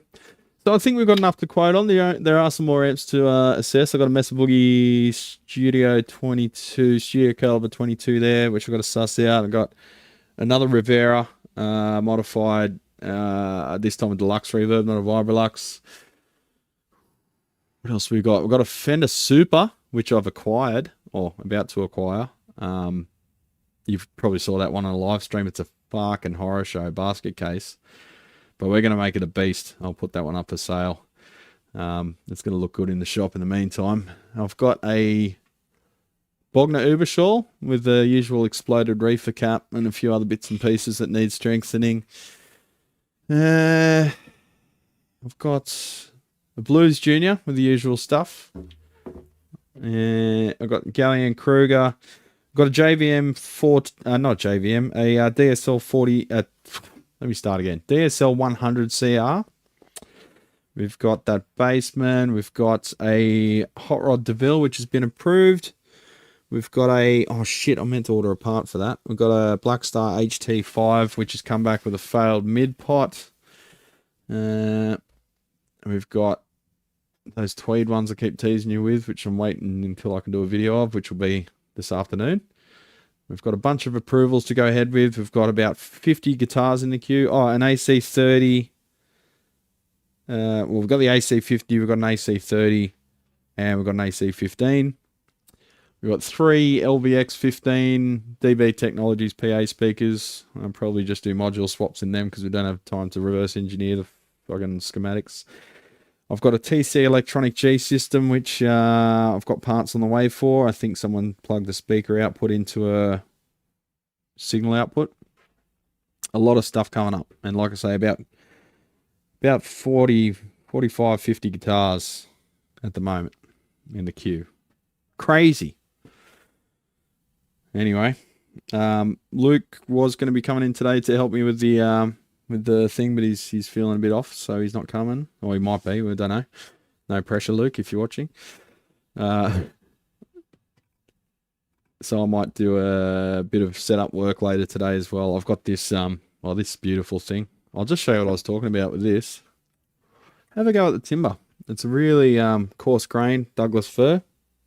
I think it looks lovely. I think it's really nice finish. Let's go to the overhead. You see the the coarse grain just looks great with the body. It looks really artistic and really nice. It's a cat, and then the back looks like human pine, maybe camphor. No, not camphor. Looks like Hue and Pine on the back there. It is an Australian guitar, so that could be possible. And then it's got a Queensland maple 3-piece laminated neck. Really nice carve there. I am a fan of Cole Clark guitars. It's got a nice volute with their crazy neck join there, which is super strong. It's like a sort of dovetail-y type join with the volute. Yeah, designed by Neil Kennedy, made in Melbourne, Australia. Beautiful bass. They're not cheap, but they're very nice. This particular one's set up for B tuning. So we've got a 130 there, but it's still a 4-string. So it's like the bottom 4 strings of a 5-string set in flat wound cobalt is what I'll be putting on there. So there you go, champions. Get one of them up, yeah, if you're a bass player. They look beautiful. Have you seen the Philip McKnight lawsuit crap? Another boutique luthier shooting his own feet with a tomahawk. No, I haven't seen that. What's happened now? Who's having a whinge that someone's actually got an opinion on their fucking product? Fucking cockhead luthiers. Sometimes I wonder, what does Brad really think about? Think about your mum. Ah! Sounds like Monster Cables back in the day selling overpriced cables with all their mumbo jumbo. And yes, I bought one. Yeah. Well, the good thing is if you're an idiot and you buy audiophile crap, there's another idiot down the road that'll buy it off you.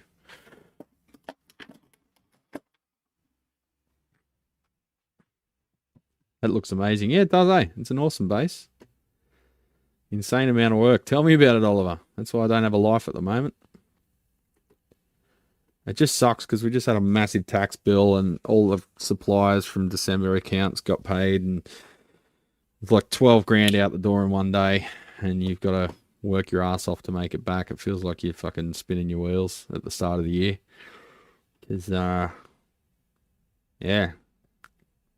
Catch up time.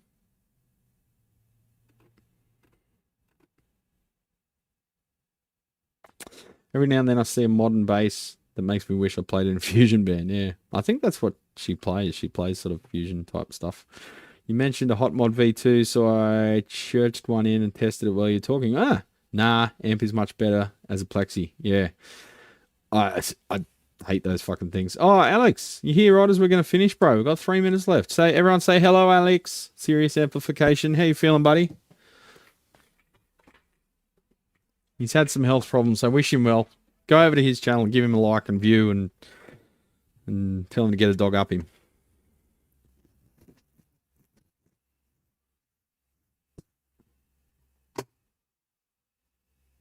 Yeah, I don't like the idea of the Hot Mod having 2 valves hanging and a steel box hanging out of a single valve socket's just asking for trouble. So you never got back to us about the book, Alex. How's the Marshall book? I was gonna open it and read it and have a sneaky read before I send it to you, but I thought, nah, I better send it to him all fresh and boxed up. I was gonna have a sneaky scan of each page. I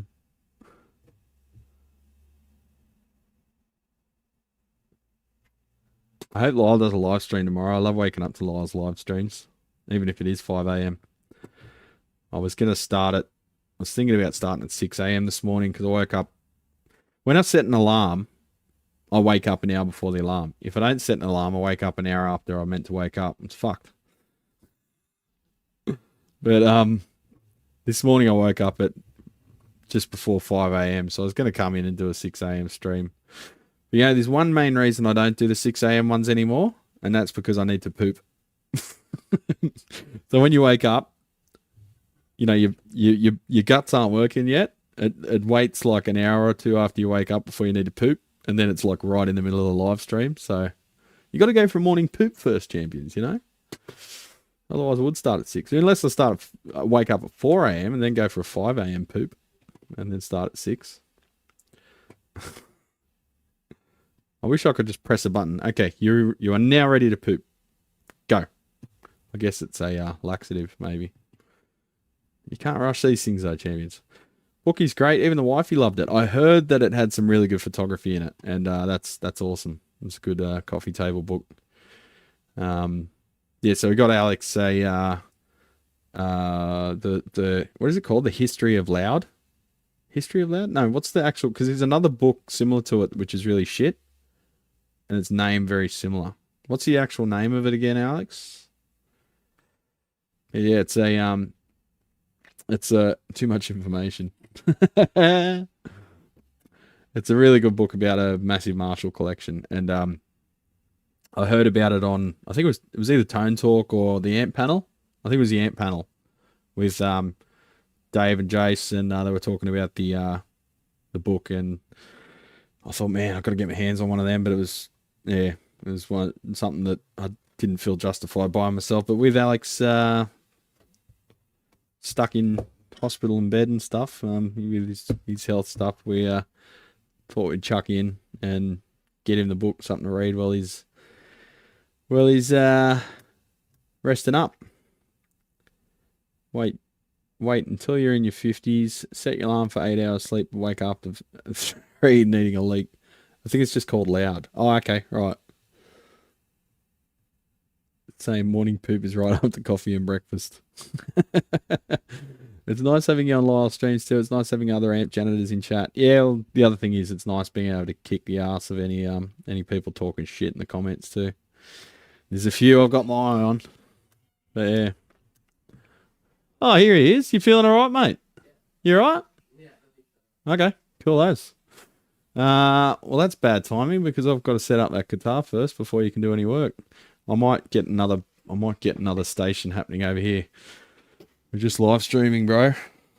Come around and say hi. Yeah, well, it's like literally 1 minute past 10, so come on, man. Here you go.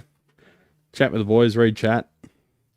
There you go. Introduce yourself. I'll go open the shop, turn the lights on. Is this the mic? Yeah, that's the mic. Just check you got signal. Is the lights on? Yeah, lights are on. You should be right. Just give it a test. Test. Yep, you're live.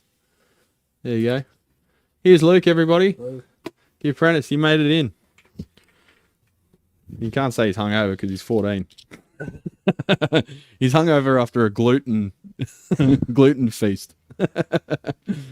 Just gonna open up the shop, champions. 1 minute. So tell him about yourself. My name's Luke. 14. Who's your favourite artist? John Mayer. Yep. No hesitation there. Sorry? No hesitation there. Yeah, he's been my favourite since I was 4. Dad always used to put him on the car when we were going on road trips. That's what got me into guitar.